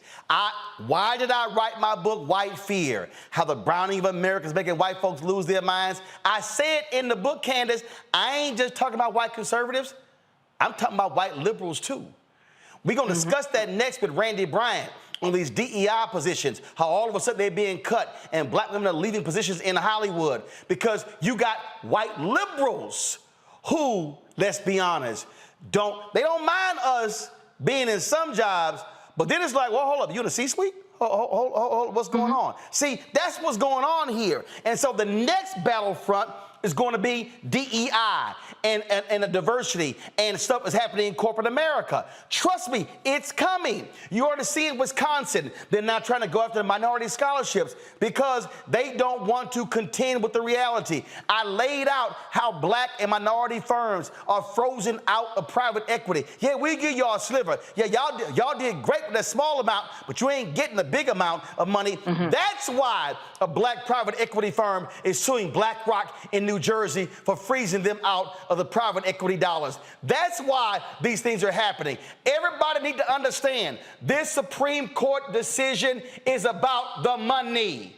It is about the access to the money. If I can limit the access to education, I can limit the access to the network, I can limit the access to the money. If I limit the access to the money, then I limit the access to your power. That's right. And it's all connected. We can connect the dots. When we look at what Will's point that he was trying to make, that I see, is that we have this kind of macro level of understanding of systematic racism that is out there. And what he is saying is that, hey, on paper, these things don't exist. We are not a racist country because there are laws on paper. But that micro level is what you're talking about when you go for the home loan and you can't get the home loan. And that home loan, once you get that home or you're able or unable to get it, where you live determines the type of education that you have. So we're talking about individuals that may have the mindset that they're not paying attention to the laws. These are the people who are voting for Trump. These are the Karens that are going to stop you in your own home at your front lawn. These are the people that aren't going to give you credit at the bank. So education has much to do with housing as housing has to do with education. So if you can't get that loan, if you can't buy that house, and as you said, if you can't have access to money, you're not going to get the house, then you're not going to get the education, and then you're not going to go on to higher education and have the opportunities that you should in order to be in a position to be at an equity firm to get that money. So I'm saying the same thing that you are, just connecting a few more dots in there in terms of how it's all related on this micro level of individual. Remember, the Bakke decision, Candace, was grad school. They are going after what did Stephen Miller already say? Law schools, we're going to sue you if you do anything. They want to go after the black lawyers. That's right. That's right. And you're right. DEI, it's not just coming, it's already here. Look what's going on in Florida. This is why, all of the DEI programs, some of them are being eviscerated. Question, what do we need them for? Because DEI and affirmative action, they're close first cousins. Right. So it is coming, just like you said. It is coming. Reese, when Will was talking about, why do we have to pay for the sins of the past and you get to benefit from all of these different things. And they love quoting Dr. King, Reese, but why, Reese, do they never want to quote this MLK? At the same time that America refused to give the Negro any land, through an act of Congress, our government was giving away millions of acres of land in the West and the Midwest, which meant that it was willing to undergird its white peasants from Europe with an economic floor. But not only did they give the land, they built land-grant colleges with government money to teach them how to farm. Not only that, they provided county agents to further their expertise in farming. Not only that, they provided low interest rates in order that they could mechanize their farms. Not only that, today many of these people are receiving millions of dollars in federal subsidies not to farm, and they are the very people telling the black man that he ought to lift himself by his own bootstraps. Now, this is what we are faced with, and this is the reality. Now, when we come to Washington, in this campaign, we are coming to get our check. Reese, when we start again, the money. Coretta Scott King said they killed my Martin when he started talking about the money. And that's what all of this is.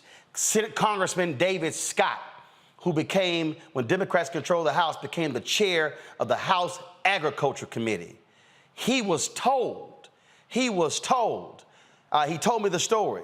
And that was the previous congressman. Remember, the CBC was told by a white Southerner, if there's one thing that we can guarantee, no black person will ever become chair of the House Agricultural Committee.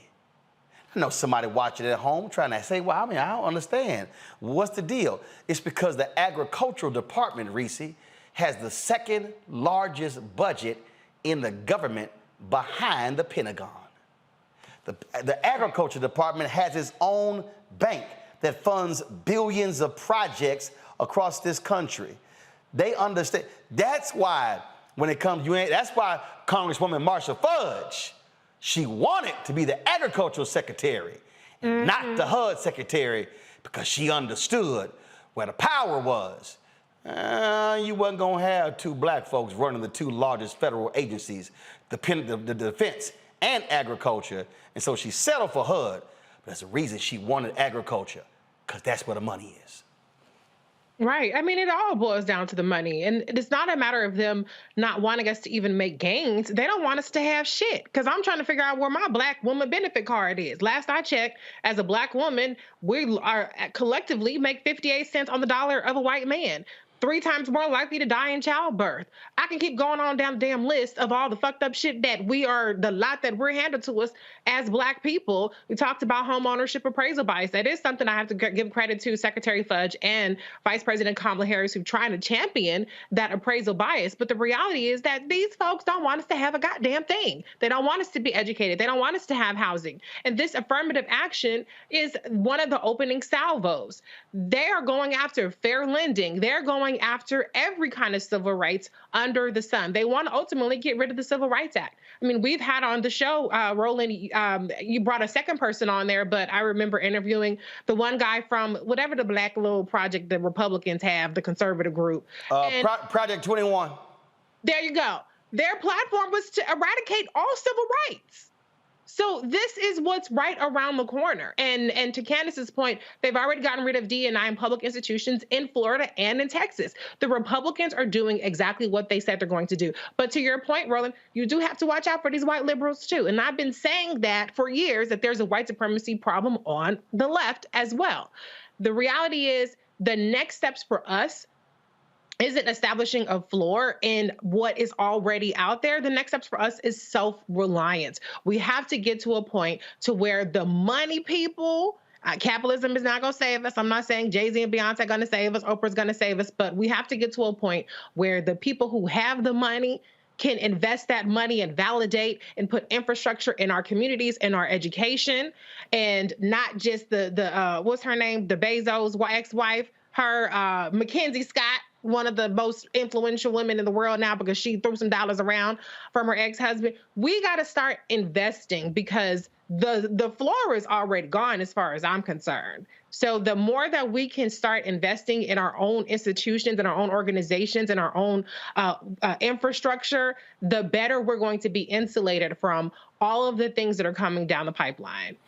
I'm going to close this out with this here. I need everybody to understand. This Supreme Court decision is not the final say-so. Remember, Stephen Miller's group went after the Black farmers. The money was budgeted. And let me say this again, especially to all you Simple Simon punk asses out there who refuse to understand politics. Democrats in the House, Democrats in the Senate, Democratic president passed the bill for billions to go to Black and Hispanic farmers. Stephen Miller, that white supremacist, and his followers filed a lawsuit. The money is being upheld because of that lawsuit. Those of you who say voting doesn't matter, if there's no House Democrat control, no House Democrat Senate control, no Democratic president, bill doesn't get signed. But then you will say to me, well, Roland, but they still ain't got the money because they're being blocked by judges. Who appoints federal judges? The president. Who approves or rejects federal judges? The Senate. And so when we talk about why elections matter, there are 3 branches of government: executive, president; legislative, House, Senate; and judicial. There are 3. So it's not a situation where I'm saying, in order for us to get what we desire, why must you have control of all 3? Because if they control one, if the oppressors of Black people control one, they get to block anything from happening. And so for these fools, oh, you shilling for the Democrats. How you gonna get money for the farmers? How you gonna get student loan debt relief? How you gonna get reparations if you don't control the courts? Because you can pass the law. You can have the law signed. But you got to control the courts. Voting still matters there as well. You must understand why 2024 is crucial. They fight so hard to keep us from voting because they know our power. Let's show them our power, all of it, and then let's see how they respond. When we come back, we're gonna break down the attack on DEI. Candace mentioned it in Florida, Texas, Georgia, all around the country. Now we're seeing how corporate America is backing away from it as well. And watch out, because they are coming after corporate America next. You're watching Roland Martin Unfiltered on the Black Star Network.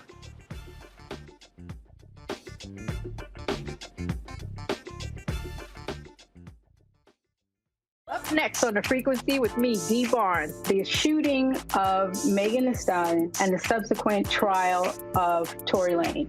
Megan has been treated like the villain. The experience that Megan went through is something that all Black women face when we are affected by violence. This is something that's called misogynoir. There's a long history of characterizing Black women as inherently bad in order to justify our place in this society. Next on The Frequency with me, Dee Barnes. Next on the Black Table with me, Greg Carr. The United States is the most dangerous place for a woman to give birth among all industrialized nations on the planet. Think about that for a second.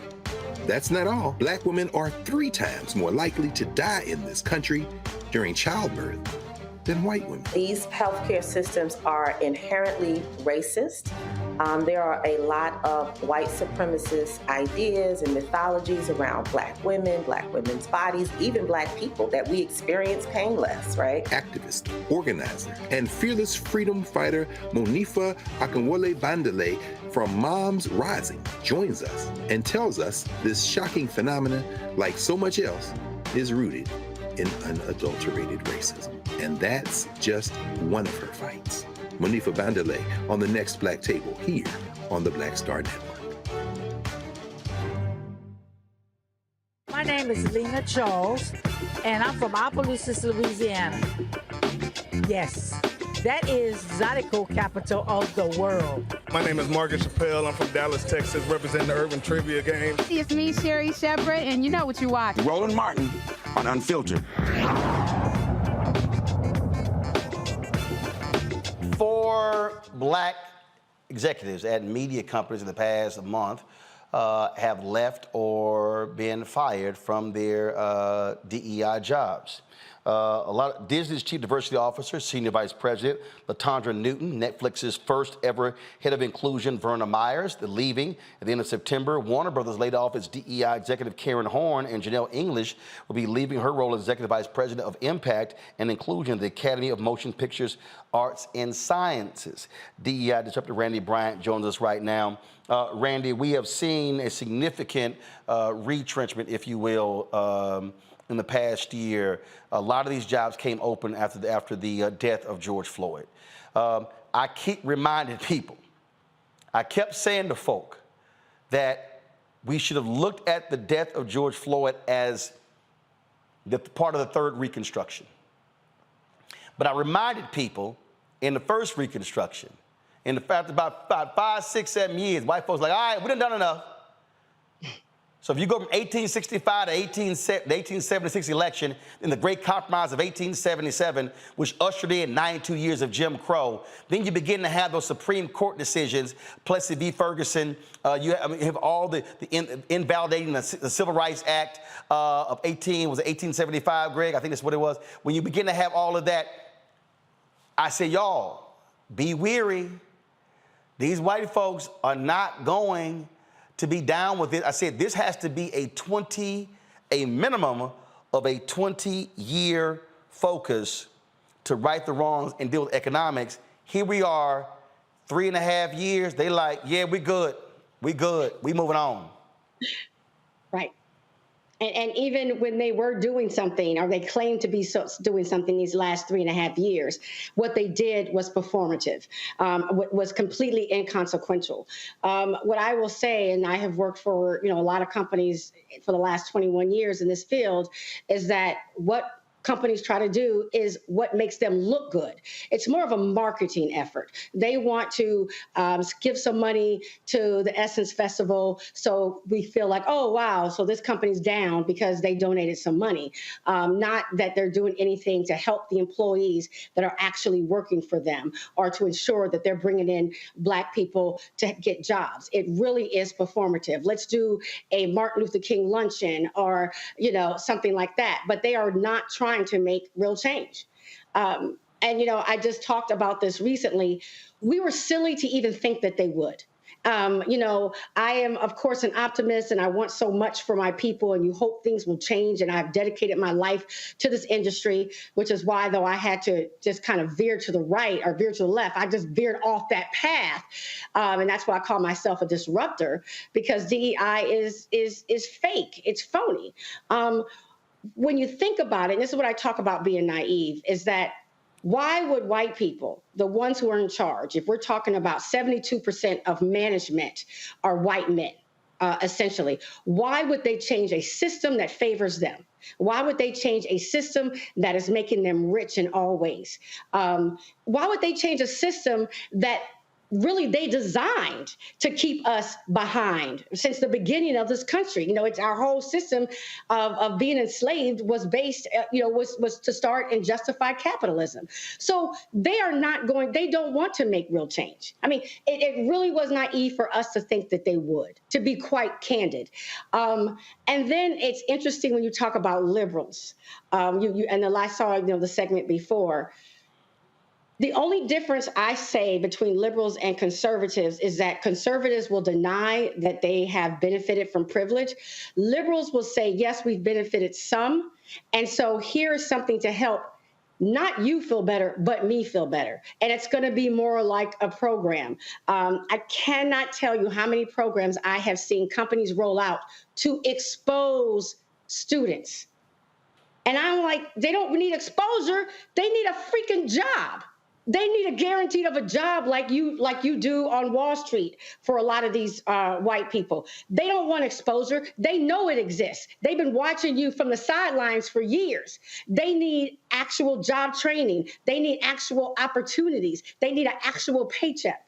But it makes them feel good to give them exposure. So what's at play here, and I've said this across the country, and I said it in front of a whole bunch of DEI people. I said most of your jobs are bullshit because you got no power, you got no budget. Right. And I've said, and before any of y'all take these jobs, don't just be happy because you're getting probably the biggest check you've ever gotten in your life, and you're the only person that benefits. It has to come with something. Now I'm about to sit here and channel Greg when I say, when it comes to this, we got to keep the foot on their necks. Right.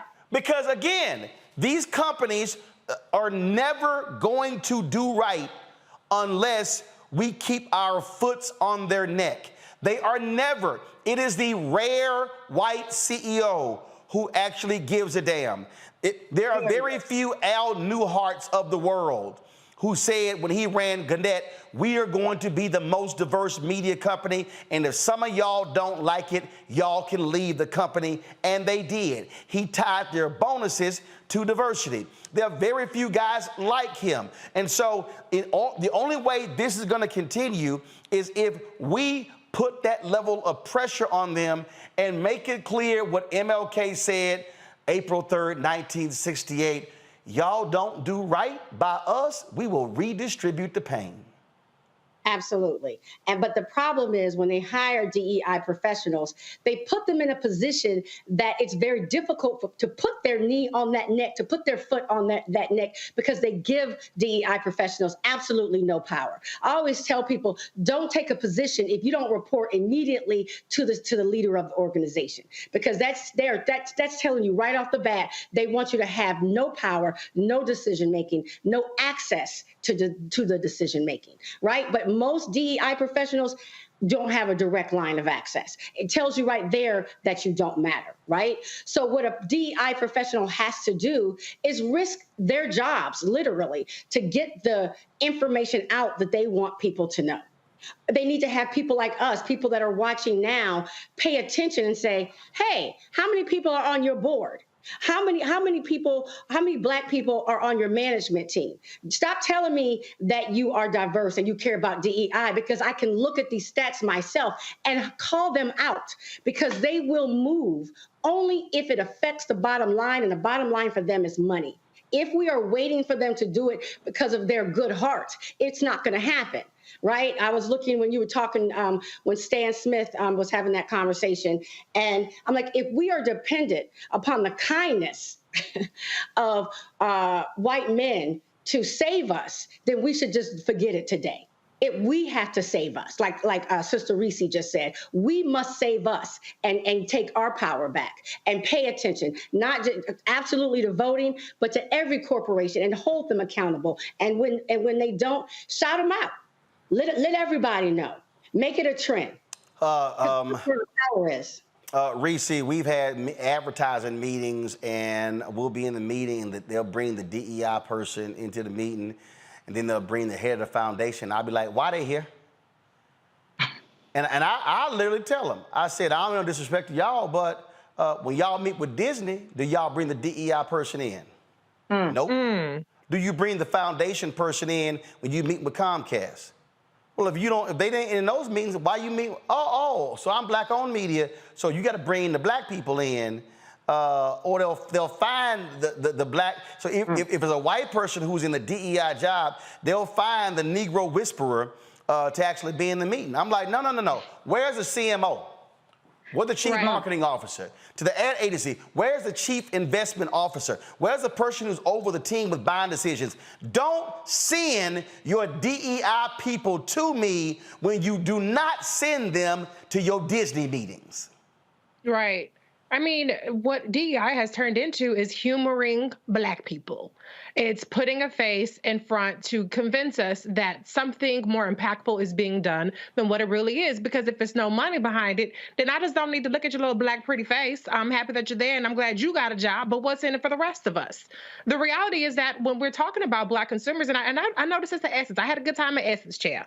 I wasn't booked for nothing, but I was still down there enjoying myself. Now what we're shifting to, particularly when it comes to the Black consumer, is we're shifting more towards an influencer culture where people are willing to throw $5,000, $10,000 at people who have a bunch of followers and let them have open bar and brunches, as opposed to putting money into a Roland Martin and Filter, or into organizations that are actually reaching the people. They're cutting out people like yourself. They're cutting out the consumer and direct access to the consumer, and they're just handpicking and curating a couple of Black people that have a certain aesthetic, that have a certain following, and they're putting money behind that. So this is actually a regression in terms of the amount of investment that's truly going into the Black community, that's truly going into Black institutions. You've talked about it before: subcontractors, vendors, organizations, businesses like yourself. Those folks are getting cut out for what looks like an investment in the Black community through the influencer, through the DE&I position, and even that's going away, because what they figured out is they can use these racist Moms for Liberties and these other bigoted organizations as a cover to say, oh, we can't get too Black, we can't get too gay, because then there's going to be a backlash to that. And so all you Black motherfuckers got to go. And who's going to check them? Certainly not us. Randy? She's saying it. That's exactly it. Because really, DEI, what it's turned into is to a marketing effort. I mean, 70% of all DEI heads are white people. So already that shows that things aren't as they should be. White people are the heads of DEI. So they're running a program and they see it as a charitable effort. Let's just show people how we care about them, but actually do nothing. It really is just to make them feel good, right? And that's why they're bringing in the DEI officer along with the charitable person, because they want to, or the foundation person, because that's how they view us. Yep. They don't even respect our businesses. They don't see us and respect us or their DEI efforts as a business consideration. They just see it as, let's just give something to them and they'll be quiet. Let's look as if we can. And one of the things that they do, Candace, especially on the media side, they don't want to give us advertising money. They make black media do events. They make us do parties. They make us do award shows. Guess what? That's labor intensive. Yet, white-owned media companies, they get advertising. Well, they simply press a button. Folk need to understand the difference. Go right ahead, Candace. Very labor intensive. And you know what I've been seeing over the years from people who I know who work in DEI, whether it's nonprofit, whether it's a public university, is that DEI has simply become an intellectual talking point. That number one, they use it in order to get money from the states or grants that require them to have somebody in a DEI position. Number two, you already mentioned this, Roland, the DEI programs, they're not funded enough so that you get to a point where you need to do something and hire 5 people in order to carry out DEI efforts, and there's no money there. And number three, there's just no follow-up. And that's where we are right now in terms of the follow-up phase and trying to figure out, you committed these monies or you hired this person for this position at Walt Disney or Netflix, and now they're gone. There's no accountability in terms of monitoring whether these DEI positions stay in place, and then what is the work output from the DEI person that's been put in place? Where are the numbers? What's changed?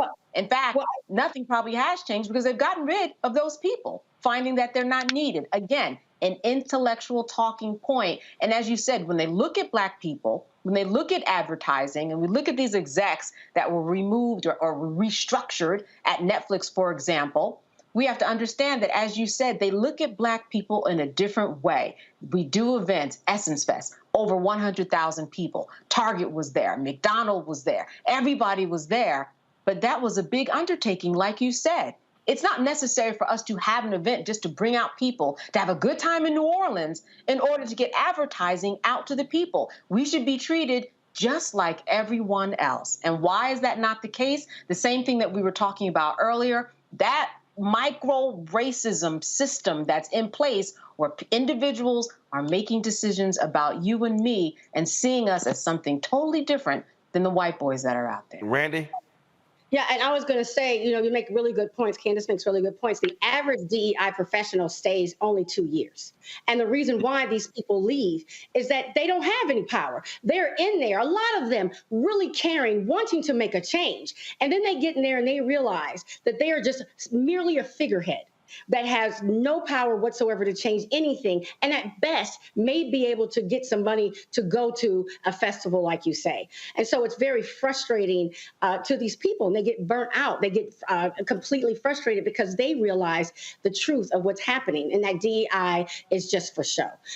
We see by how quickly that as soon as that affirmative action verdict came out, we're seeing, they didn't wait a day. It literally was the next day that we see that powerful professionals in the DEI field are being let go, are suddenly leaving, right? And that's because they say, oh, we don't have to pretend anymore.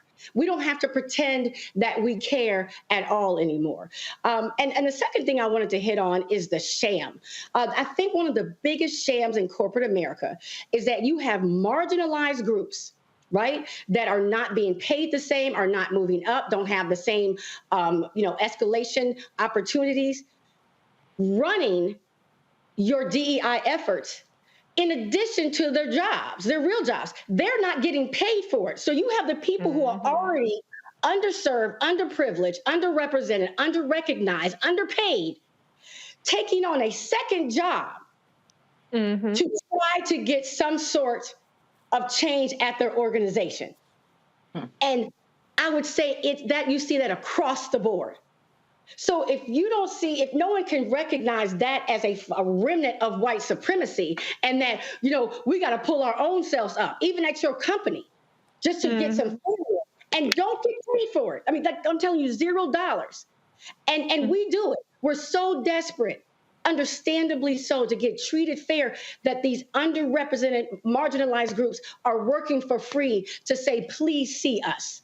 That's right. And then what's happening is it's a whole bunch of black folks throwing events at Martha's Vineyard in the next month for a small, finite number of black people. And it's sort of like, well, I got a little budget, let me do an event. And I'm sitting there going, masses ain't benefiting from that. That's no. I'm just stating the fact, Greg. It's not. We ain't even talking 2,500 black people. No. Greg, go ahead. No, in fact, Randall Robinson called it Vernon Jordan disease. You have critiqued this many times, Roland. 2-3 Negroes get on a corporate board, get $3-4 from Coca-Cola or Delta Airlines, and we made it. Randall Robinson called it Vernon Jordan disease. I'll never, 3 years ago, when these white boys thought we were going to tear up the whole damn world, they threw jobs in the street to try to stop it, along with the statues and, some of the apologies. And once they realized that those masses that you're talking about weren't going to tear up the street, they just took it back. Listening to you, Randy, and listening to this conversation, again, I'm glad that you've reframed yourself as what you've always been, a disruptor. I'll never forget the day in my hip-hop class when, this is when Nick Cannon was still in school. He was in that class, actually, and when Nick would come, I'd say, man, you talk to them. I'm going to sit here and listen. And he walked us through how the A&R components of the recording industry disappeared, because once these white boys figured out all they got to do is sit back and see what's trending in social media, who's uploading what. The masses are the A&R. We don't need y'all ass no more. And those kids were looking like, what the hell? And then we got into a conversation about what you just said, those internships. What they're doing is getting the free labor that you and Reese talking about, and now they know what the trend is, and what the hell, we ain't got to hire none of you Negroes. And what are we doing on the other end? Lil Nas X starts out as a barb, he gets on social media of it, and then they flip it, then he goes with the country boy, and then you got a bunch of 3-year-olds singing, I'm gonna take my horse down Old Town Road, and ain't nobody get paid. The bottom line that we're talking about is when you are the descendant of a slave. I'm gonna talk these ADOS Negroes for a minute. When you're the descendant of a slave, looking for your master to free you, to repair you, what you end up with is getting hoed out for the rest of your existence. Now, I want to talk about, you say those four, what were those 4 positions that are being phased out? Disney, Netflix, Warner Brothers, and the Academy. What do they have in common? They are now curating, whether it be reality shows, whether it be people uploading videos. They don't need y'all to get that market. And unlike when Dr. King and them were there, we had black institutions that could actually exercise some power, like the black press. When Time Magazine and everybody else was excoriating him on his position on Vietnam, and the Amsterdam News and the Chicago Defender came out to support him, we now are trying to get jobs at those white places and scared that if we say something, they'll get rid of us. We don't have an institutional base. I'm going to end with this. Disney, one of those 4. Look for this on Disney Plus. This year it's projected. And by the way, I think there's still a writer's strike, right? Organized labor plays a role in this. That's a story for another day. But Disney Plus is going to have a series that is debuting this year. It's supposed to be slated for this year. An animated series called Iwaju. Iwaju means future in Yoruba. It is a partnership between Disney and this I think Kigali is the name of it, which is a Pan-African animated studio out of Nigeria with African people from different places in Africa. This is the first time in the history of Disney that they're going to partner with an outside studio. Nollywood, like Bollywood, about to eat the lunch of these white boys. That's why you see all these non-white people in these Disney things. They're going to the global market. That's where you see Shang-Chi. That's what, don't get me started on all these movies. We said, where they coming from? Spider-Man, and if you go see that Spider-Man in the multiverse, the latest one, they got the Afro-Latinos, they got the Indian Spider-Man. I'm talking about the Indian subcontinent. Why? Because Disney knows they're going global. But guess what? This is what that African studio said. If you want to dance with us, bruh, we got Nollywood. you're going to dance, we're going to have a partnership, and you're not going to own our intellectual property. This is the problem when you're the descendant of a slave.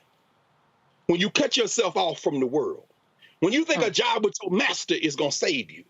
You have now basically said to them, do whatever the hell you want. Our institutions are down. We can't redistribute no pain. And my dream is to sit sipping a little champagne on the island while we have a film festival of movies that we made with you. And somebody comes and says, this is our progress. When you cut yourself off from solidarity politics, there's no dead end. And the masses don't care because they trying to get the job you trying to get to. And 3 years ago, when they thought we were going to come together and tear up the street, they threw a few jobs at us. Them jobs are symbolic of a deeper problem. Final comment, Randi. Now you got me riled up. You know, I was just thinking about Pharrell and the work he just did for Louis Vuitton and how everyone was like, oh, this is so fantastic. He collaborated. I said, no, Pharrell brought his intellectual property. He gave the Louis Vuitton house credibility in the Black community because we buy that brand. And he's gone. There was not one Black designer on that whole thing. There's not one Black board winner. And the owner of Louis Vuitton, Arnault, is worth $212 billion. Billion. Right? And so I don't think that we understand that just because we have one Negro that looks like he escaped or he's working right there, it's the same thing. And we need to realize that.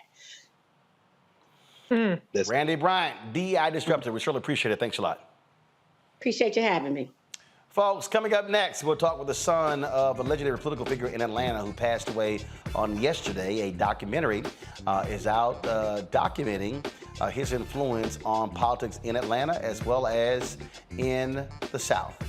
That is next, right here in Roland Martin Unfiltered on the Black Star Network.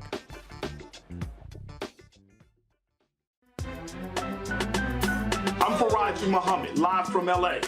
And this is The Culture. The Culture is a two-way conversation. You and me. We talk about the stories, politics, the good, the bad, and the downright ugly. So join our community every day at 3 p.m. Eastern and let your voice be heard. Hey, we're all in this together. So let's talk about it and see what kind of trouble we can get into. It's The Culture. Weekdays at 3, only on the Black Star Network. Hatred on the streets, a horrific scene, a white nationalist rally that descended into deadly violence. White people are losing their damn minds.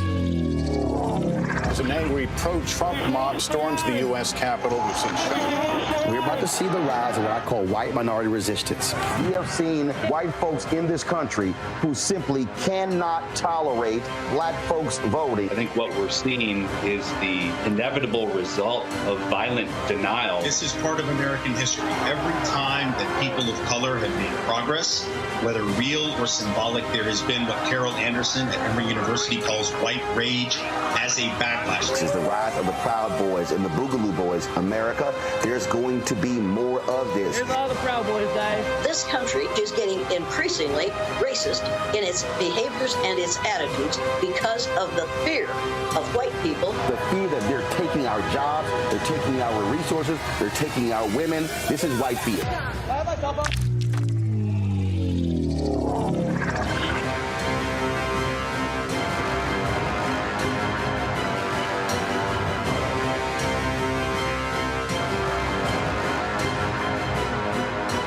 When you talk about blackness and what happens in black culture, we're about covering these things that matter to us, speaking to our issues and concerns. This is a genuine people-powered movement. There's a lot of stuff that we're not getting. You get it, and you spread the word. We wish to plead our own cause. Too long have others spoken for us. We cannot tell our own story if we can't pay for it. This is about covering us. Invest in black-owned media. Your dollars matter. We don't have to keep asking them to cover our stuff. So please support us in what we do, folks. We want to hit 2,000 people, $50 this month, raise $100,000. We're behind 100,000, so we want to hit that. Y'all money makes this possible. Check some money orders. Go to P.O. Box 57196, Washington, D.C. 20037-0196. The Cash App is $RM Unfiltered. PayPal is R Martin Unfiltered. Venmo is RM Unfiltered. Zelle is Roland at RolandSMartin.com.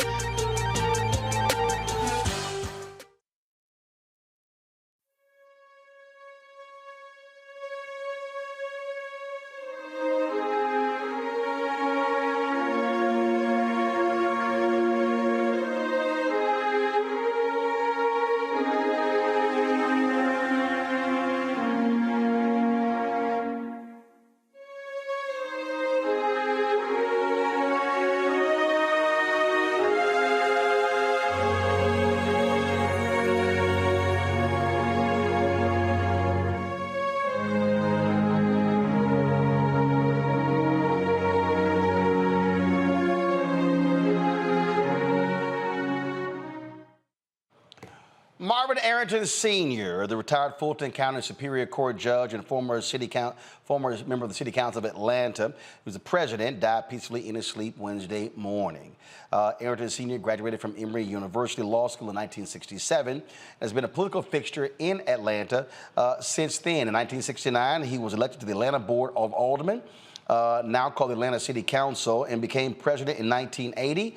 In 2002, Governor Roy Barnes appointed him to be Fulton County Superior Court judge. He retired in 2012. A documentary was released in February showcasing the life of Arrington Sr. His son, Marvin Arrington Jr., serves as District 5 Commissioner of the Fulton County Board of Commissioners. He joins us right now. Marvin Jr., our condolences certainly to you and your family for the loss of your father. Quite a fulfilling life, and someone who was integral in terms of the growth of what is present-day Atlanta. Roland, just so sad that he is gone, but thankful that, like you say, he lived a long, full life and made many contributions, including, integrating Emory Law School, saving the Atlanta Zoo, and helping to bring Muhammad Ali back to the ring. Talk about that part right there. Folks may not be aware of the role that he and Black Atlanta played in reviving the career of Muhammad Ali. Well, yes, he and State Senator Leroy Johnson. Leroy Johnson was the one that was primarily responsible, but he had been put on the Utilities Committee. My dad, Marvin Arrington Sr., by then Mayor Sam Massell, and it was, supposed to be, it was not the best committee to be on. However, it turned out it was the only committee on council that did not need a full council vote. So the way he was able to get Muhammad Ali and they were able to issue the permit was that he got his committee to pass it, and the Utilities Committee, and that is how Muhammad Ali got back in the ring. When we talk about present-day Atlanta, obviously a lot of the attention is focused on Atlanta Mayor Maynard Jackson, but he needed the help of many folks to get a lot of that work done, including your father. Yes, absolutely. We all love Maynard, and he was Uncle Maynard to me.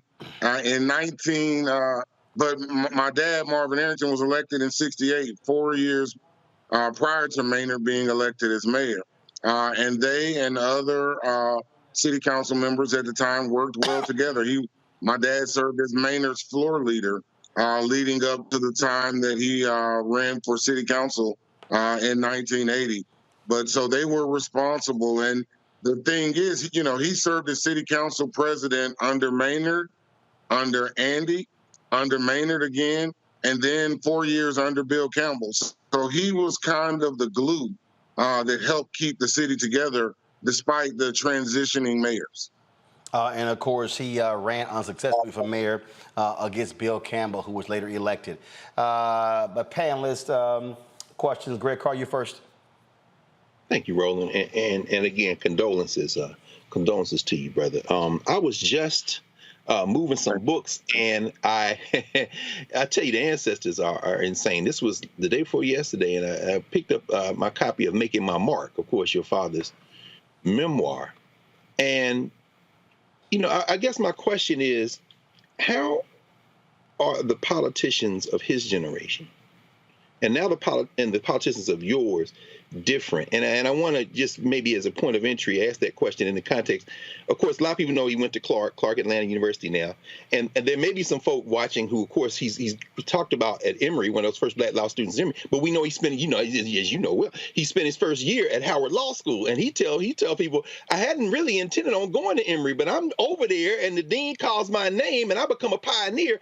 How important, what's the difference between politicians of his generation, Sweet Auburn, Big Bethel, Black institutions, and politicians of this generation, maybe in terms of their commitment to the community and how community shapes their politics? Do you have any thoughts about that? And again, condolences, brother, on your father's transition.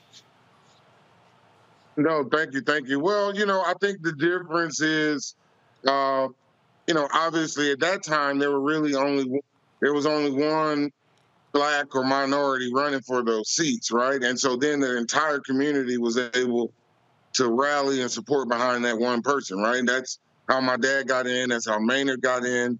And so now today we're more splintered, right? We have more people running. Everyone's running for the same position. And frankly, you know, we're worried in Atlanta that there are going to be, you know, too many of us in the mayor's race and that we might lose the mayorship, right? So we've got to, you know, we've got to stay vigilant. But I think at the end of the day, it's all about being goal-driven, right? Having a purpose and working towards that purpose consistently on a day-to-day basis. Candace. Your father and his very successful law firm, what do you recall as some of the cases that kind of resonate with you or maybe resonated with him just along his career that he really felt empowered by and passionate about in general? So, you know, I guess one of the first cases I would have to speak on is the Arthur Langford case. He and his partners represented then Arthur Langford and were successful in getting him off. It was the United States versus Arthur Langford, and his daughter and family have gone on and it's been, you know, stalwarts of the Atlanta community. His daughter was married to Mayor Kasim Reed. And so our families have been linked together. And then there was also the case that Andrew Young, Mayor Ambassador Andrew Young talks about in a documentary where Michael Jackson had been detained in a jewelry store in Buckhead. And they called Andy, and Andy called my dad, and they were able to resolve it and bring it to closure without, you know, putting a bad scar on the city. Wow. Reese. My condolences in the loss of your dad. My question is about local politics and just the importance of getting started somewhere. I know a lot of people are kind of disillusioned and people don't feel like just voting is enough. So for people who are interested in maybe taking that first step or the importance of taking that first step with your father being an alderman, can you talk a little bit about that? It's so important. You know, he ran in 68 after the November 68, after the death of Dr. King in April 68. And so it was kind of like the segment you guys were talking about earlier, all of the action around the country. Everyone was looking for ways to get involved and be active. And so it's so important that people go and get involved in that. Obviously, we're at a younger age. A lot of these state representative positions are actually designed for younger people. And so we've got to do a much better job of getting people involved, you know, and I think a lot of this generation is waiting for the old generation to turn it over, turn the reins over to them. And I think, you know, it's incumbent upon us as the next generation to go grab the reins, right? But do it in a respectful and tactful way. But to grab those reins and not just sit by and wait idly for the reins to be passed. Well, Marvin Arrington, Jr., we appreciate it. Where can people actually see this documentary? So the documentary is on Apple TV, Tubi, YouTube, Google, iTunes, and Apple TV. So it's virtually streaming everywhere. Certainly invite people to see it. We could not tell the story of Marvin Arrington without telling the greater story of Atlanta. And he's just one of the prominent figures, one of the forefathers, one of the founders of the new Atlanta. And the name of the documentary? The name of the documentary is Bowlegs, Marvin Arrington Sr., An Atlanta Story. Why is it called Bowlegs? His nickname is Bowlegs. He has been Bowlegs ever since he was young. And, you know, in fact, it's even been shortened down to Bo. You know, you got a good nickname when your nickname has a nickname. Well, absolutely. Marvin, we appreciate it. Thanks a lot. Hey, thank you so much, Roland. Folks, that is it for us. Let me thank Candace, Reese, and Greg for joining us on today's panel. We went a little long, but we had a whole lot to say about a whole lot of stuff, as we always say. So again, Greg, thanks a lot. Reese, thanks a lot. Candace, thanks a lot. Thank all of you for watching as well. If you're on the YouTube channel, y'all hit the like button. I keep telling y'all, when you hit the like button, it has a dramatic impact on the algorithm, y'all. That's critically important because YouTube is the largest source of our annual revenue. And look, I'm just being straight up. We are out here fighting this advertising battle. We would love for a lot of those companies that drop millions at Essence Fest over 3 days to actually spend that money with us over a year. And so we're working hard to do so. And so we need you to hit the like button because that gets us going and gets our videos recommended. We would love for y'all to repost our links, drive folks to our YouTube channel because, again, if we're able to do $100, $125, $150,000 a month on YouTube, that pays for all of this. All of this, y'all, is $195,000 a month. This show, the staff, the rent, Black Star Network, the app, everything that goes with it. None of this stuff is free. And so that's what we're about. I purposely did not make this a subscription. A lot of our people could not afford to subscribe. That's why we do what we do. And so we left it open that way. And so first of all, we need you to download our app. We got almost 1.1 million followers on YouTube. We greatly appreciate that. But we would love to have 1.1 million downloads of our app because when we go to advertisers, they look at that number. And so you can download our app on all of your devices, Apple phone, Android phone, Apple TV, Android TV, Roku, Amazon Fire TV, Xbox One, Samsung Smart TV. We also have a 24-hour, 7-day-a-week streaming channel. It's available right now on Amazon News. I think we're also launching on a couple of other platforms. I'll let y'all know when it happens.